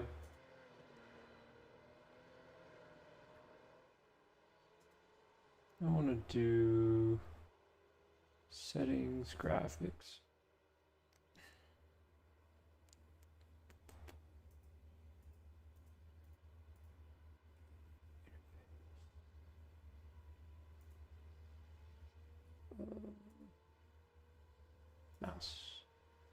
Nice. Okay.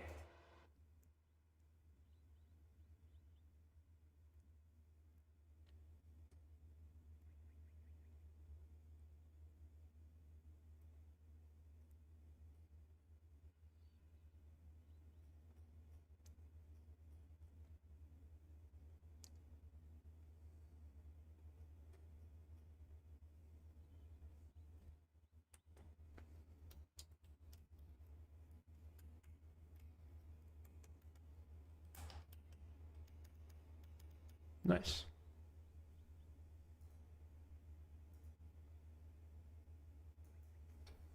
Okay.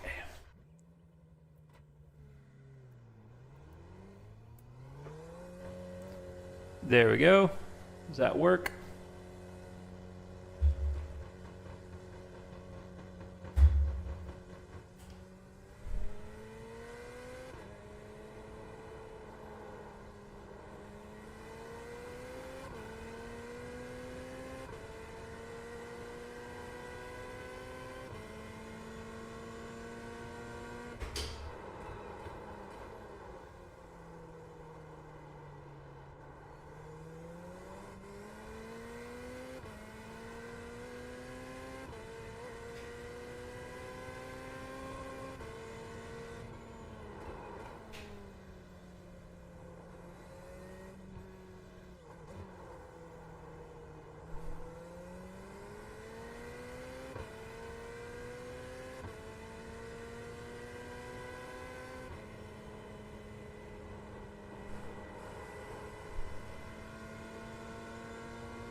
Green, green, green.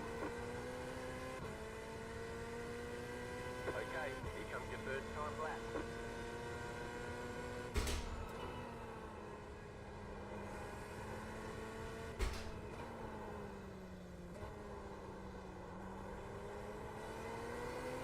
So I was looking for. That's why. Looking for a little higher pressure and temperature. Didn't quite nail it. Want like 65 starting the lap. But it's fine. Second lap's always the one anyways.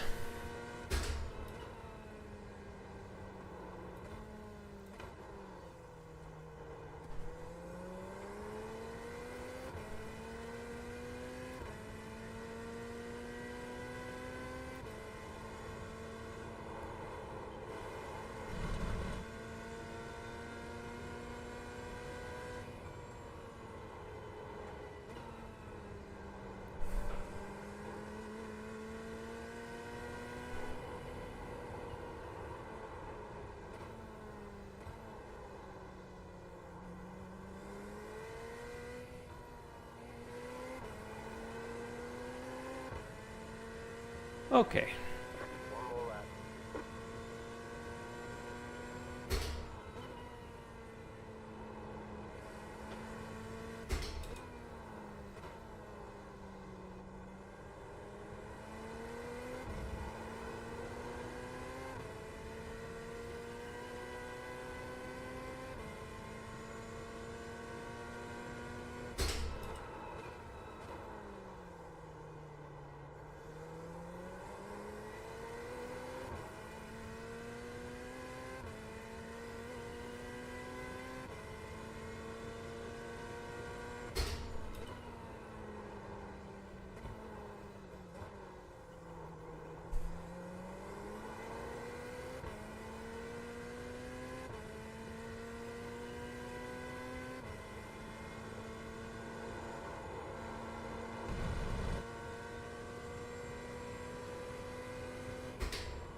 Not a bad lap.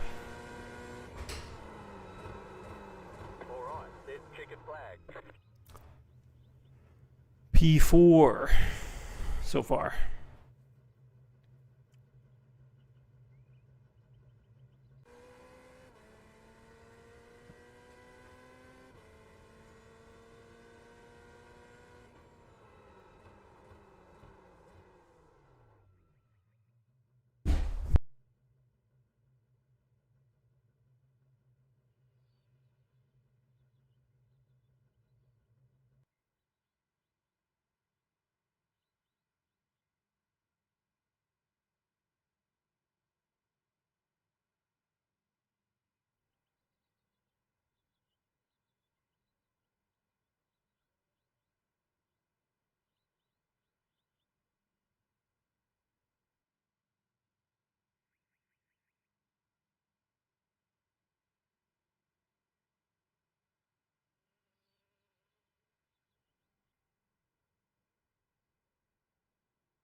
One to go, next time by. Line up on the right side. The estimated strength of field is 2,257. Closed, pit road is closed. Let's go points racing. 5 cars left to grid.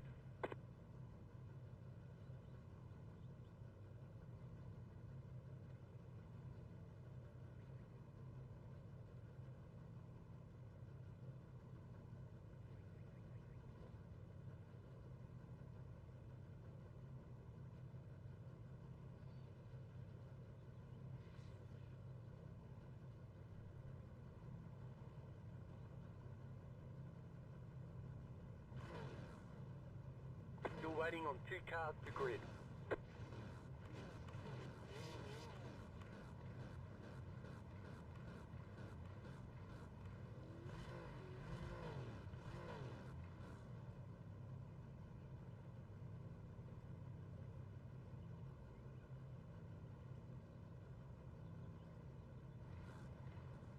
Hello? There we go.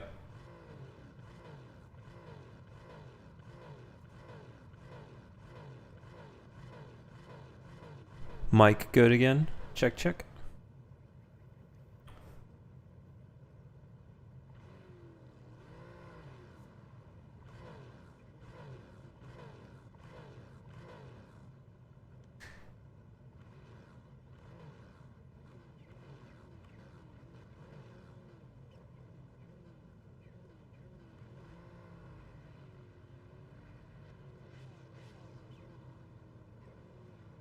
Waiting on the final car to grid. Good. What's up? Waiting on one more car to grid and then we're going. Oh.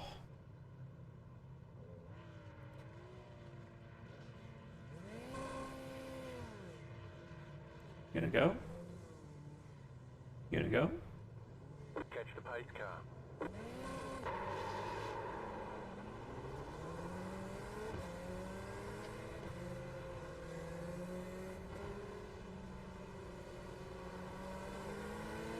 Catch the one car.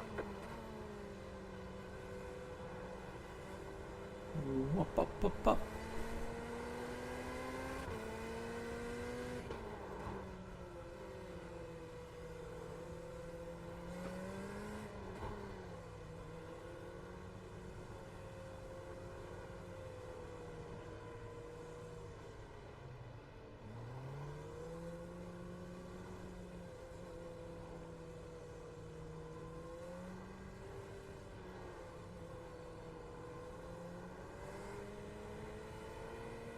Catch the one car.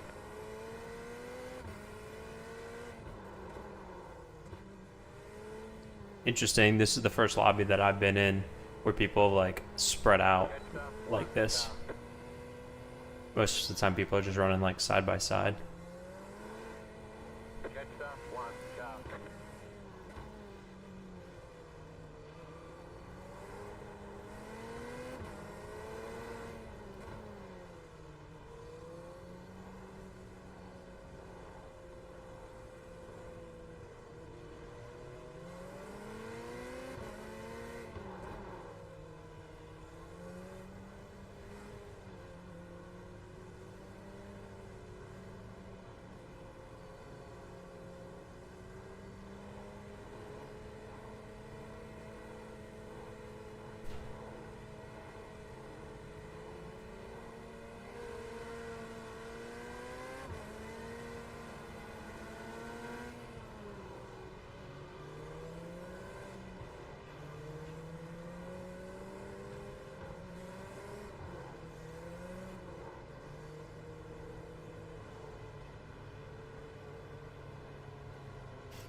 About to go green. Stay focused.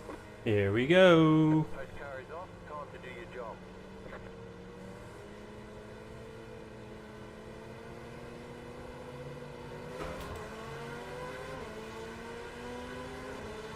Green flag, green flag.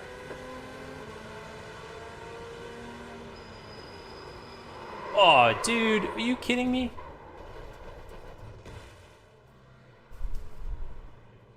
That's annoying. Left side. It looks like you've got some engine trouble. You've probably lost some power. Clear off. Ay, ay, ay, ay, ay. Car is towed. You'll need to tow back to pit lane. Press and hold the reset button and we'll come and get you.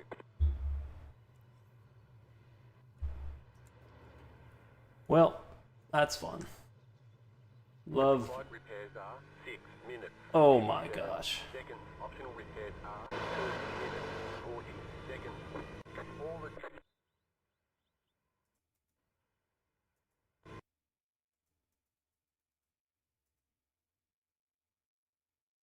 Ay, ay, ay, ay, ay.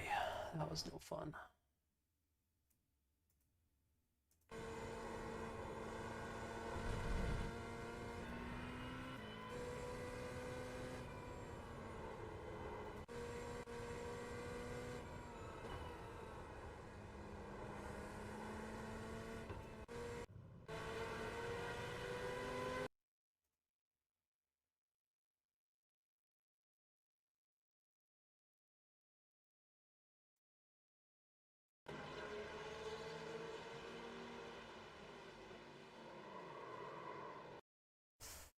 I don't know, man.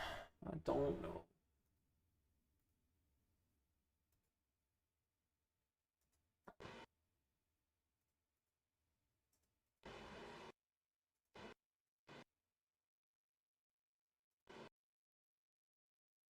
Is that on me? I mean, he's just not there.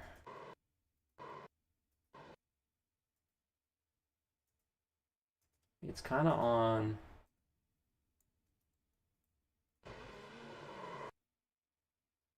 For sure on this guy on the number 8. I turn in, not early, but I turn in to make the corner. Ugh. Yeah, it was silly.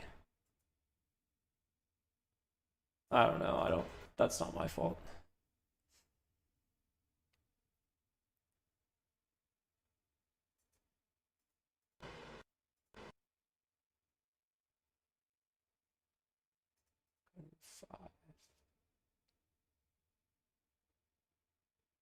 It's gotta be this car.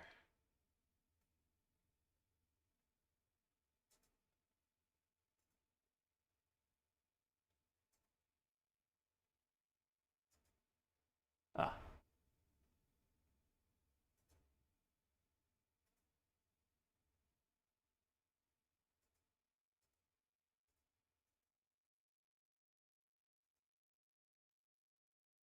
Right in the danger zone.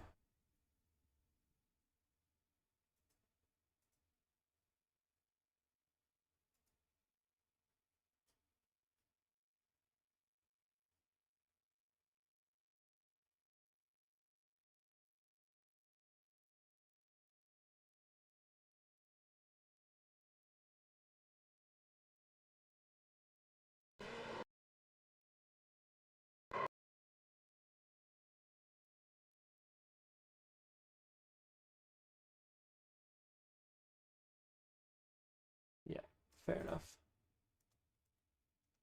Ay. Well, let's see.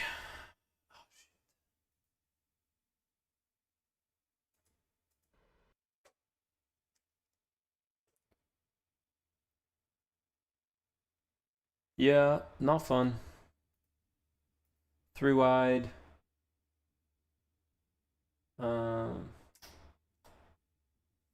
Just annoying.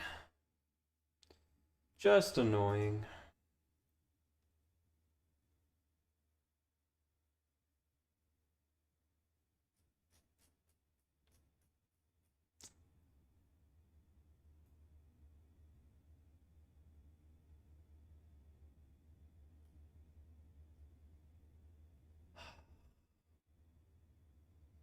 Super unsatisfying way to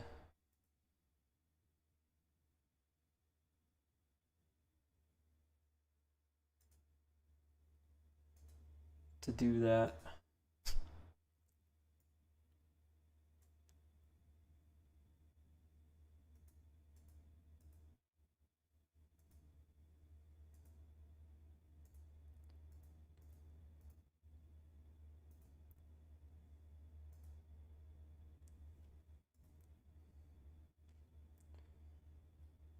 So, let's go somewhere else. What's up, Corey? Hey, Alec. Yeah, for sure that guy going to 3 wide into turn 1 isn't great either. Yeah. It is not. I'm sure the guy like to the left of me just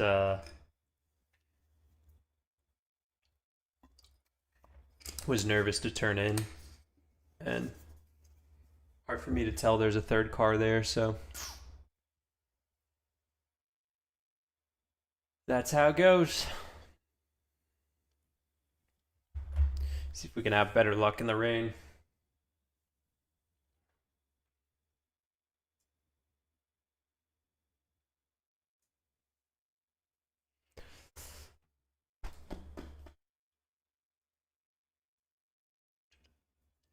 Bum, bum, bum, bum.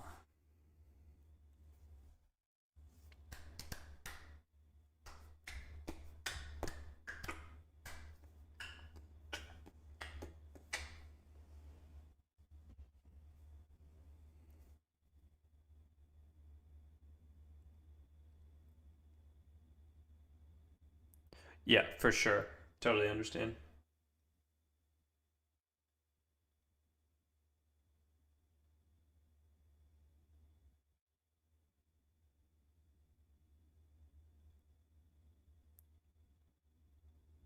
Haha, thanks Francisco for popping in for a little bit.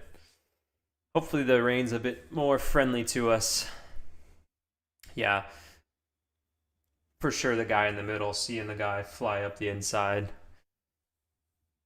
I think I probably could have, not probably, I definitely could have had a better launch and just assumed that the guy was going to accelerate, the leader was going to accelerate right out of the corner. So that's something that I'm still getting, I think, a bit more dialed into in these races, because like the first place card usually just like sends it right away.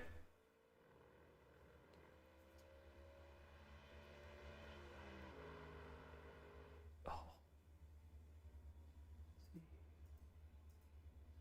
237.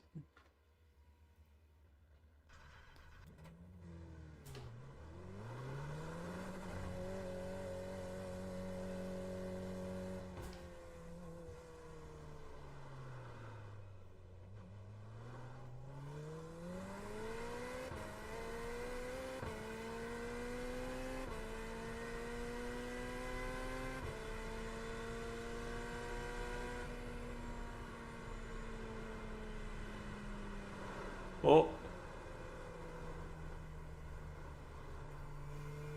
You cut that corner and got a slow down penalty.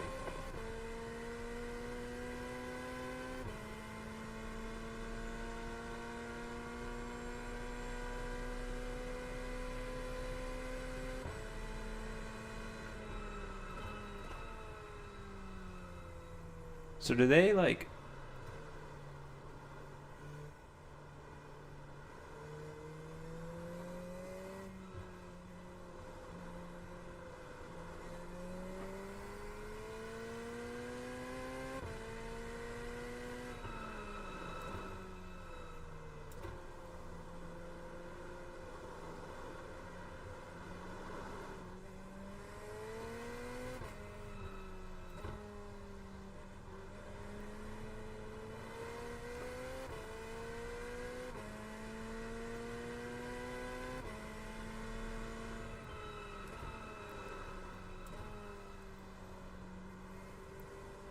Corey asks, you going to be back with GXDT for the sprint races with Wickens? Enjoyed watching you with him at Mo Sport.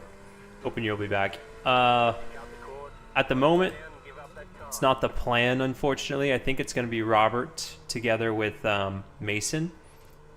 Really enjoyed driving with Robert. Super good dude. And yeah, just had a bunch of fun up in Mossport as well. I think if we had an actual like run to the finish, would have had a different result, and hopefully would have been able to celebrate with everyone up on the podium. But for sure, that's something they can do this year.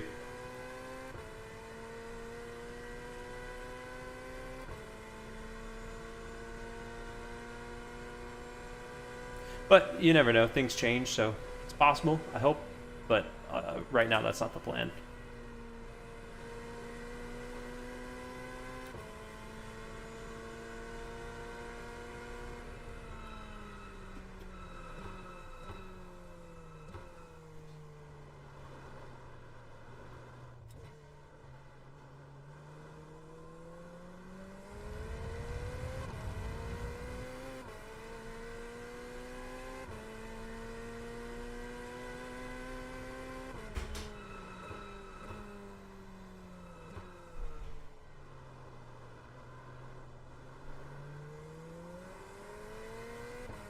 Yeah, we definitely were flying up at Mossport last year. It was a fun race.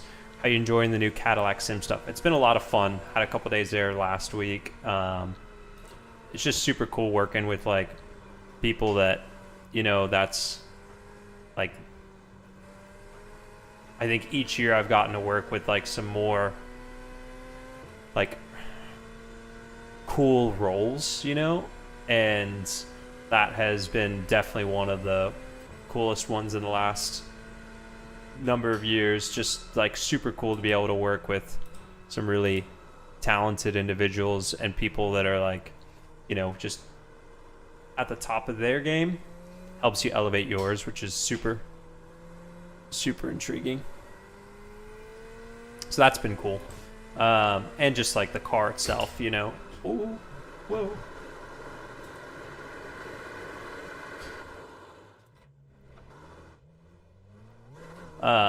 is something that I don't have a ton of time driving like open wheel cars to date, because I kind of went straight into GT cars from go-karts, but man, is it cool. So, answer the story, been a lot of fun. Wanting to continue to do more.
How did the opportunity with them come about? So basically, I'd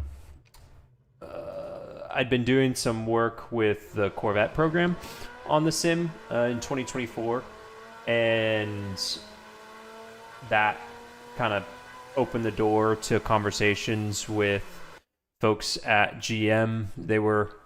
It came through GM basically, so they were looking for people in the US because that's where the sim is located, and wanted some good people, easy to work with, had some good technical skill, knowledge, good feedback, willing to learn and spend a bit of time being maybe a guinea pig on some things, because they're starting the whole sim program up, and this was back last May even. And so yeah, just been working through other stuff with GM, and did a good job, got recommended, and that's kind of how those things come about.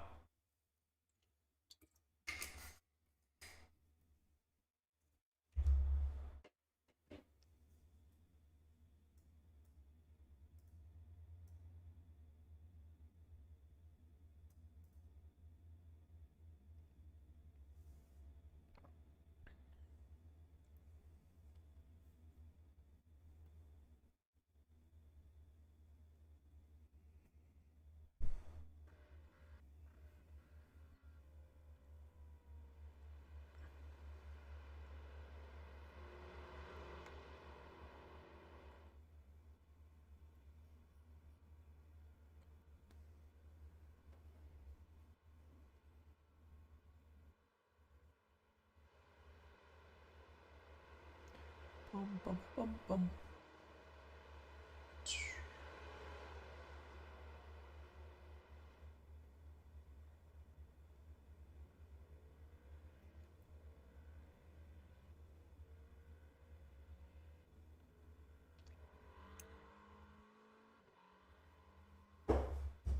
Yeah.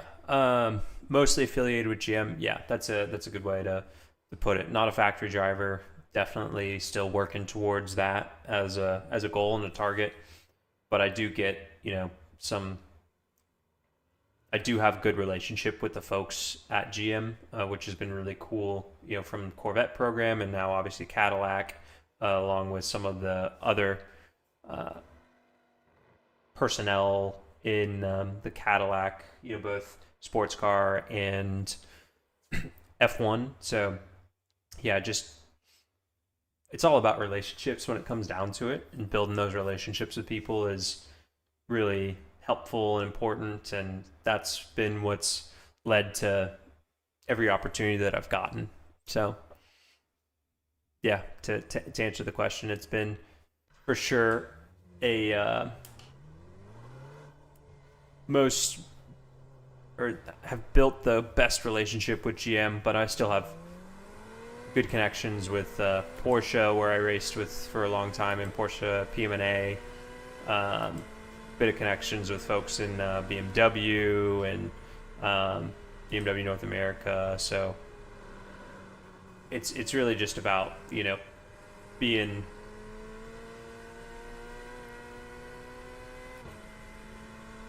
well connected and networked with folks, and that's, you know, the best that you can do. Pagina does sim work for them too, right? Are there sort of separate times or a lot of collaboration between us? Usually it's separate times. We'll have one driver on the sim for the day. But we do, like, we've got conversations going on between all of us. So it's, yeah, mainly myself, Simon, Pietro Fittipaldi, and then Charlie Eastwood. But we've got ongoing conversations with folks, especially when we're in and out of the sim. And, you know, it's going to kick off a little bit more, especially with doing a bit of, like, a bit more of the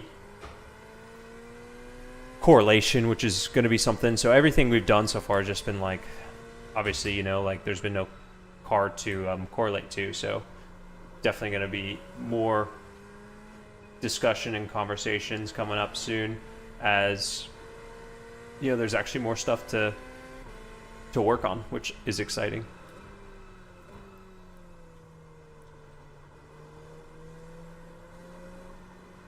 So I'm like,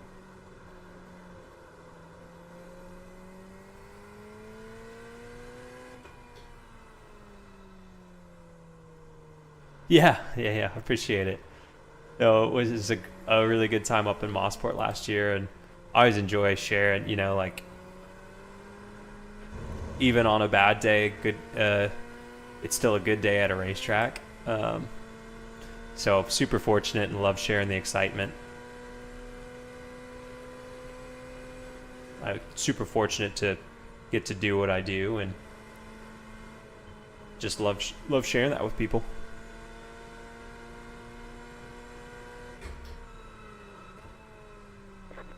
Green flag.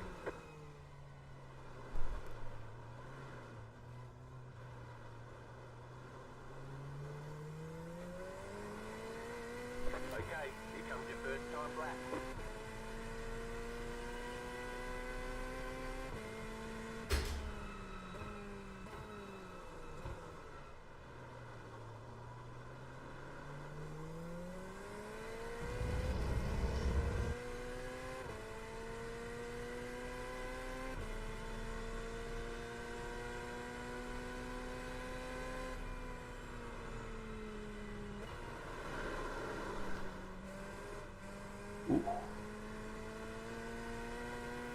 Man, that was a save. Clip that.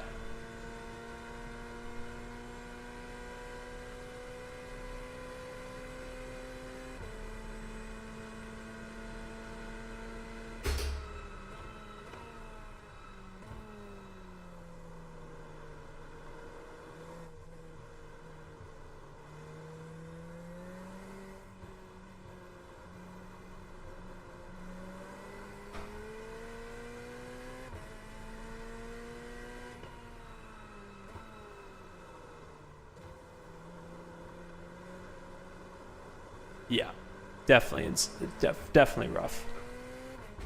Not ideal. See, I'm not sure. I'll do, like, more of a rain line the next lap. It's hard to tell. I haven't actually done a whole bunch of iRacing rain driving, so I'm kind of, like, I'd say uncertain as to, like, what. Oh, fuck. Well, curb usage is no good.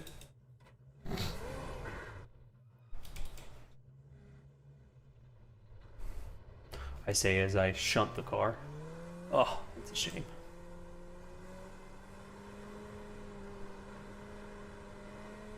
Well.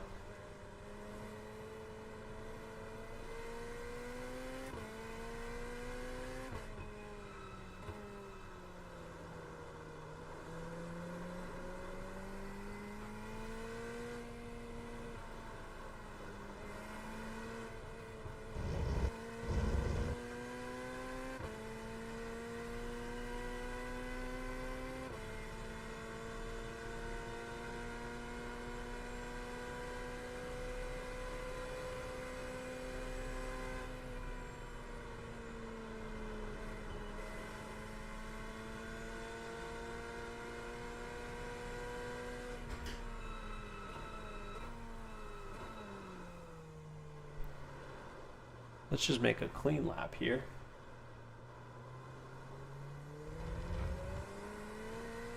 One more lap.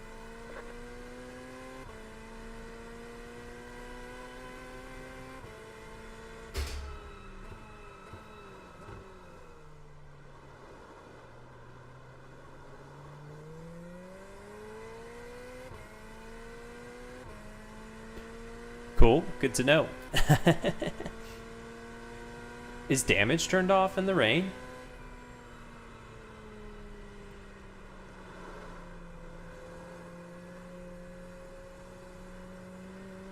Oh.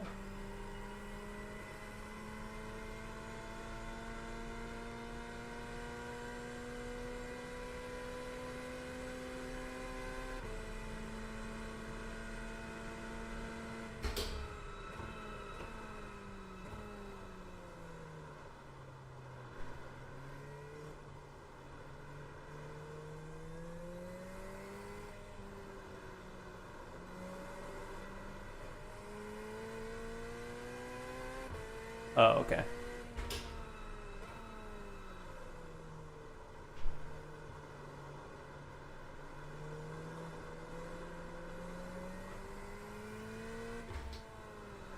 Ooh.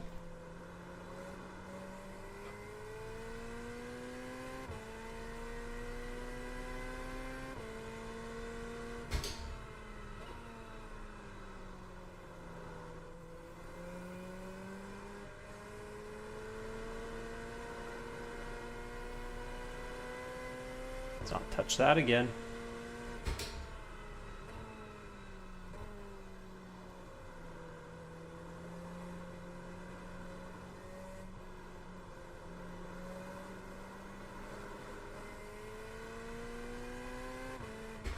Oh, cool.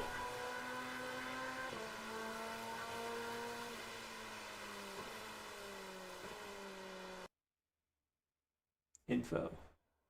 Yeah, no. Rules. Event rules. Fast repair limit 1.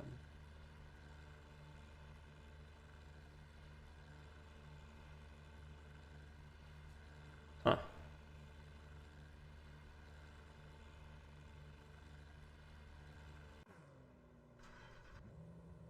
One lap to green. Line Yeah. up on the right side. Pit road is closed right now. No sign of this rain stopping.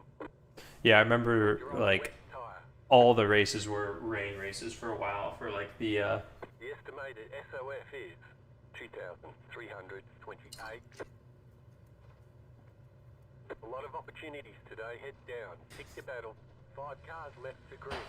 well, this is going to be the last one for the night, so let's make it a good one.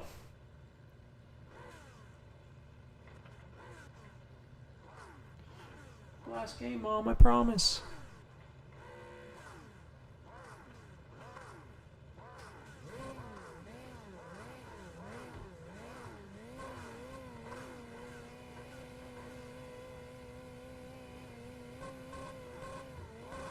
Still waiting on 2 cars to grid.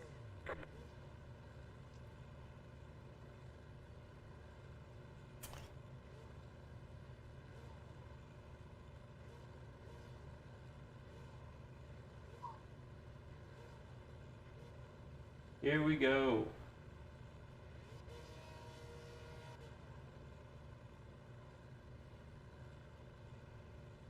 Haha, perfect. Waiting on the final car to grid. Hopefully it's a Everyone's gridded. all right, cool. Yeah, it's that time, you know? It's that just bedtime.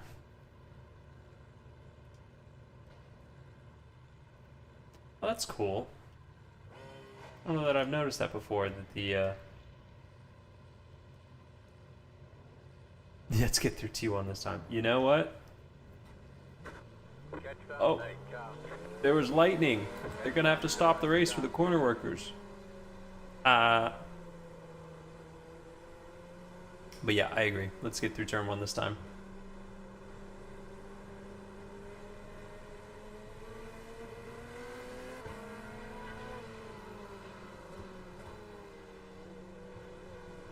I can only do so much about what's behind me, so.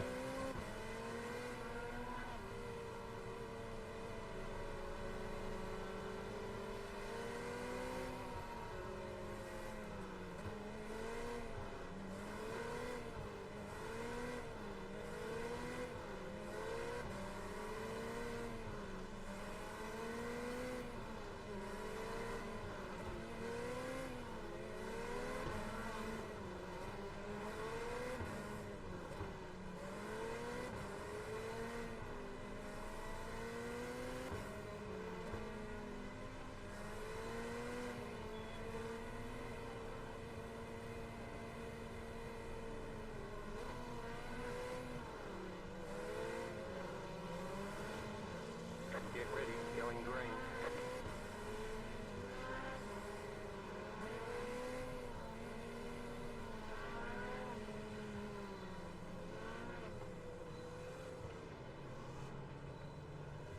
The pace car is off. Get ready. Oh, yeah, I know. Oh.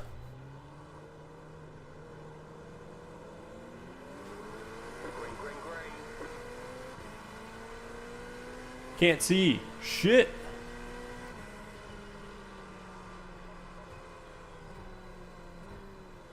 You got a slow car on the right. You got a slow car on the right. Go left.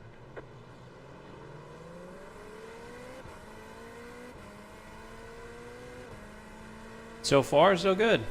Eau Rouge is going to be the problem.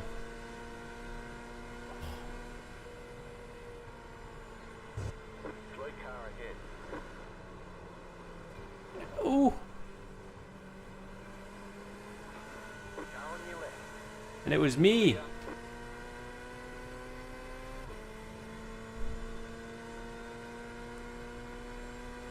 Whoa.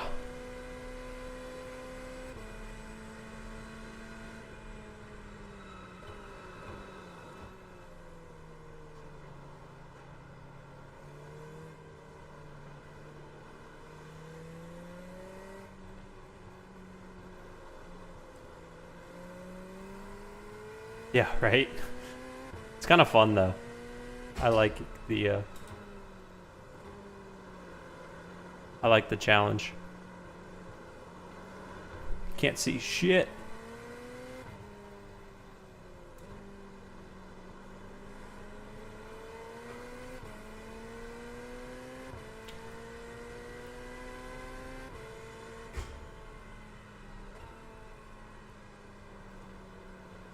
Come on. Go. There's an incident ahead. Yep.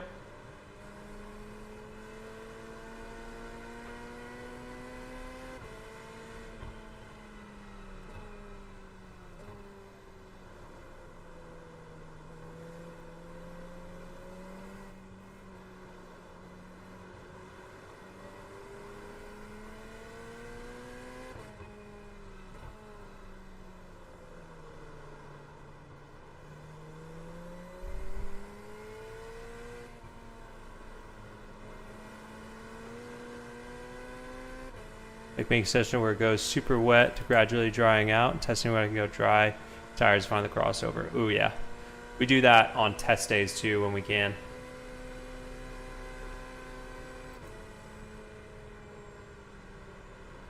Ooh.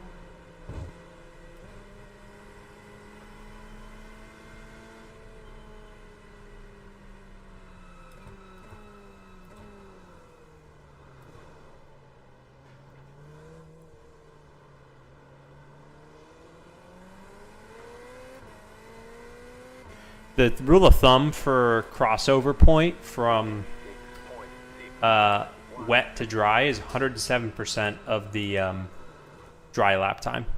That's like the general, like, when you get to that lap time. I don't know if it holds in iRacing, but it's pretty tried and true, I would say. Whoa. Whoa! No, no, no, no, no, no, no. Whoa. Nope, nope, nope, nope. I don't know what caused that. Something that bugs me about this.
weird though, cause like I feel like in some other places the puddles like don't do anything. Trying to sort that out, I guess. Oh nope, there it did.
Is he?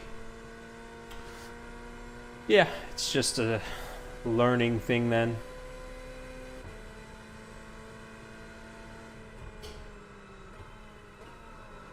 Ooh.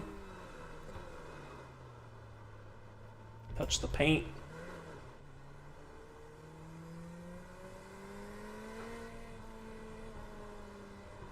Okay.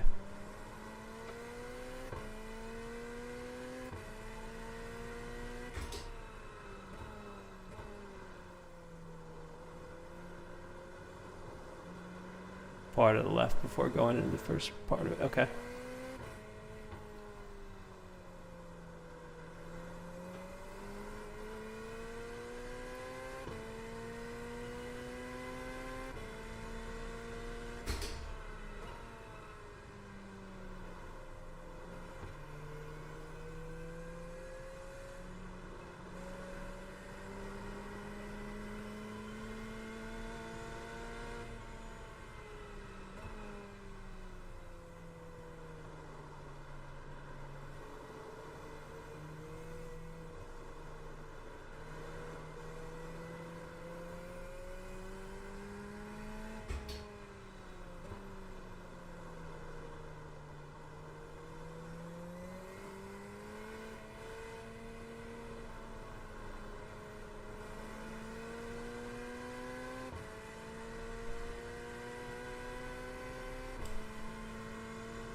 Okay.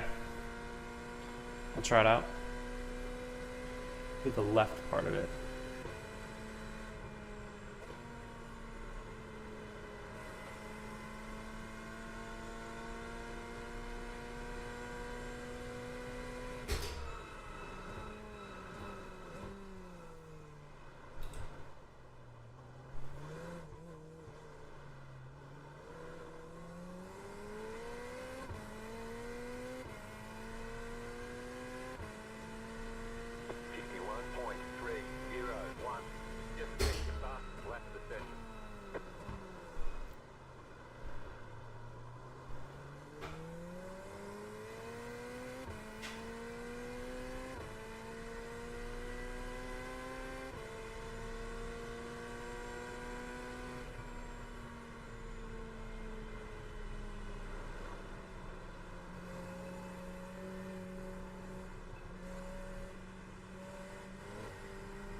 Yeah, I see what you're saying. You're experiencing network difficulties. Oh boy, That may remove you from the session. that's fun.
Come on. Turn, you piece of crap.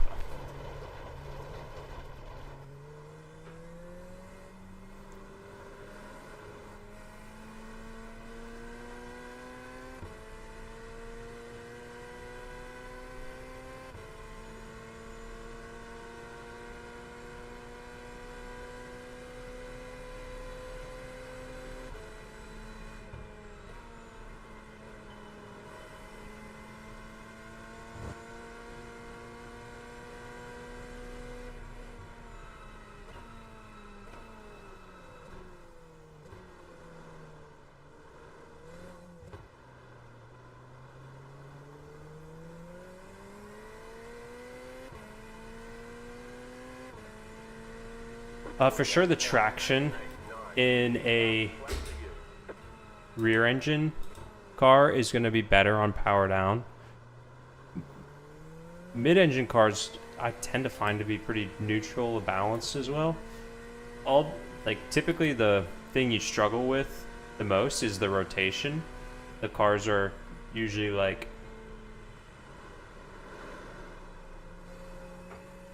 most, I'd say, twitchy. On power down with but they're usually pretty secure going into the corner. If you have a front engine car, you get a little bit more front bite. It's just like a weight balance thing. But traction is usually really good. So like Porsches are usually really good in the rain because you just get so much like power down stability. So there's a lot of trust in the rear of the car.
I really like the way the Porsche races in the rain for sure.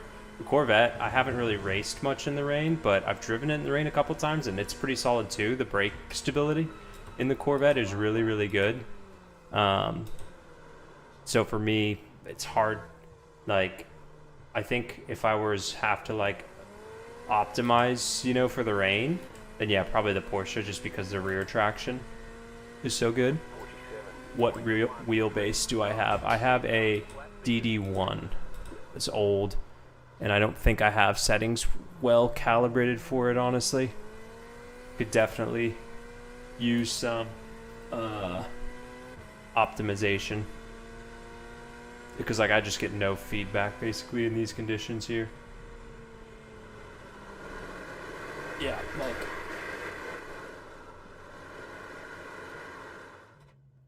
that corner and Yep, okay, thanks, buddy.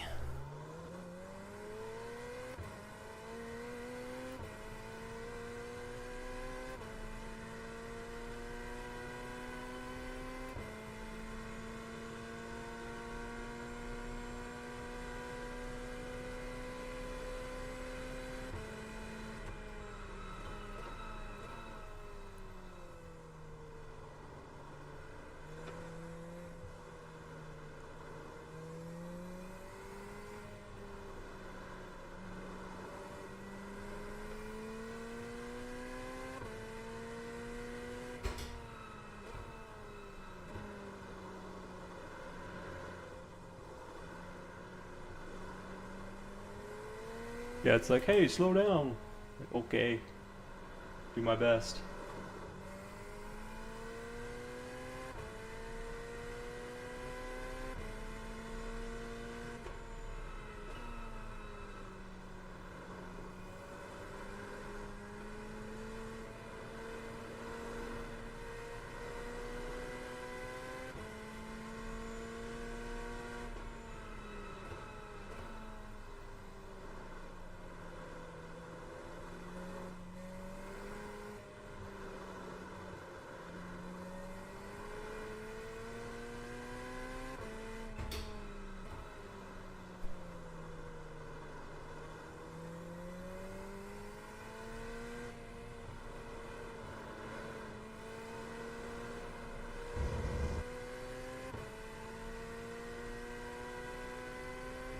If you made a video on your settings, I've been looking for good settings as I have the same base.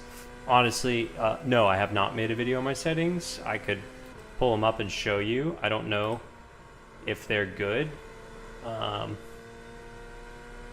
Honestly, because like, I feel like, I mean, I can get probably, I mean, I'm not so great yet. Definitely improving, but I can pop them up real quick before I head out for the evening. Check it flag, check it flag. Wow. What's the sim setup? Some testing. We'll get 'em. I've got Simcraft pedals and a DD1 bass, wheelbase.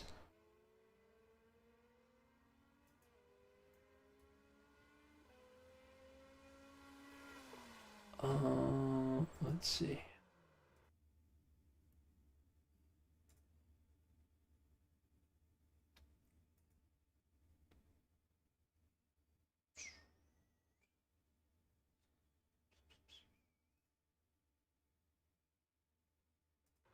Check that out.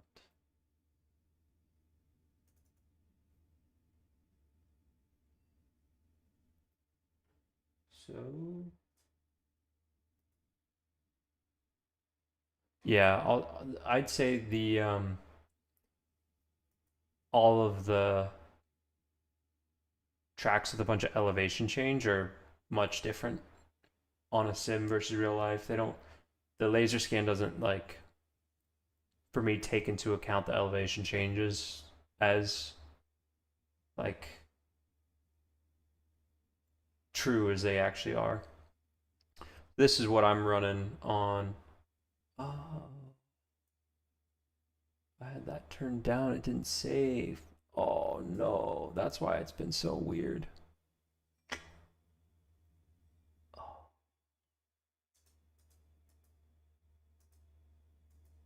I did a bunch of work on this the other day, and I didn't even check to make sure that it saved.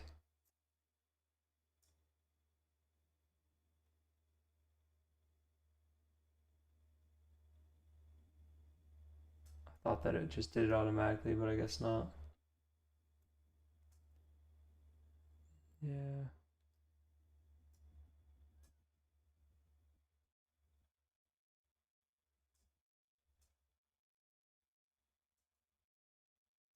Anyways, that's the settings that I run on this. Now I gotta figure out how to. Yeah, you got it. Figure out real quick how to save that. Yeah, skip. Still a trusted G27. Yeah, I gave one of those away like 5 years ago. It's a good wheel when I got this one. Let's see.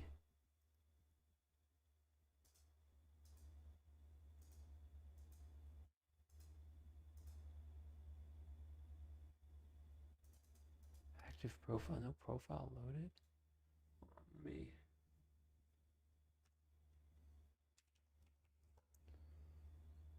Do this real quick.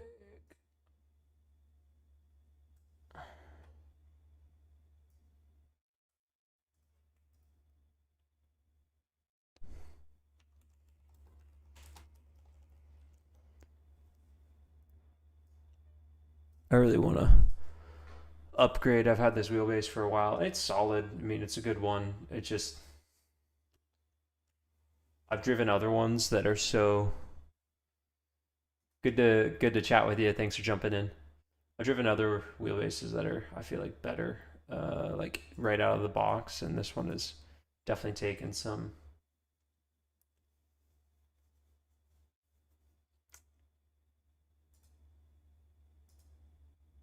getting used to. Come on. Why can't I?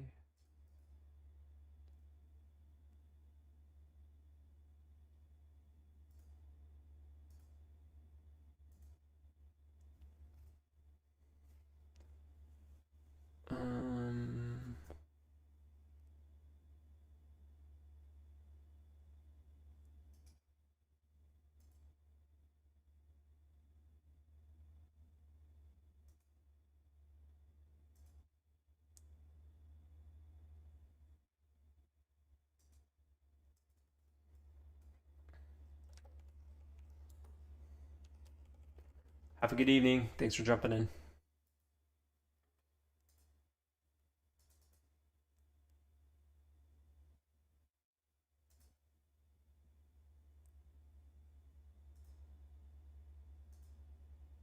I don't get it.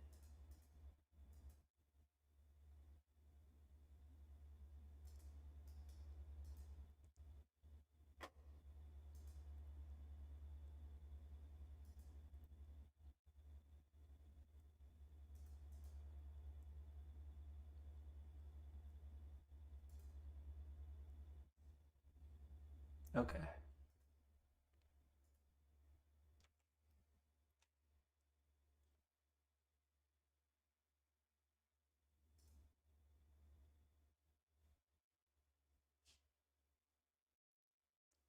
All right, y'all.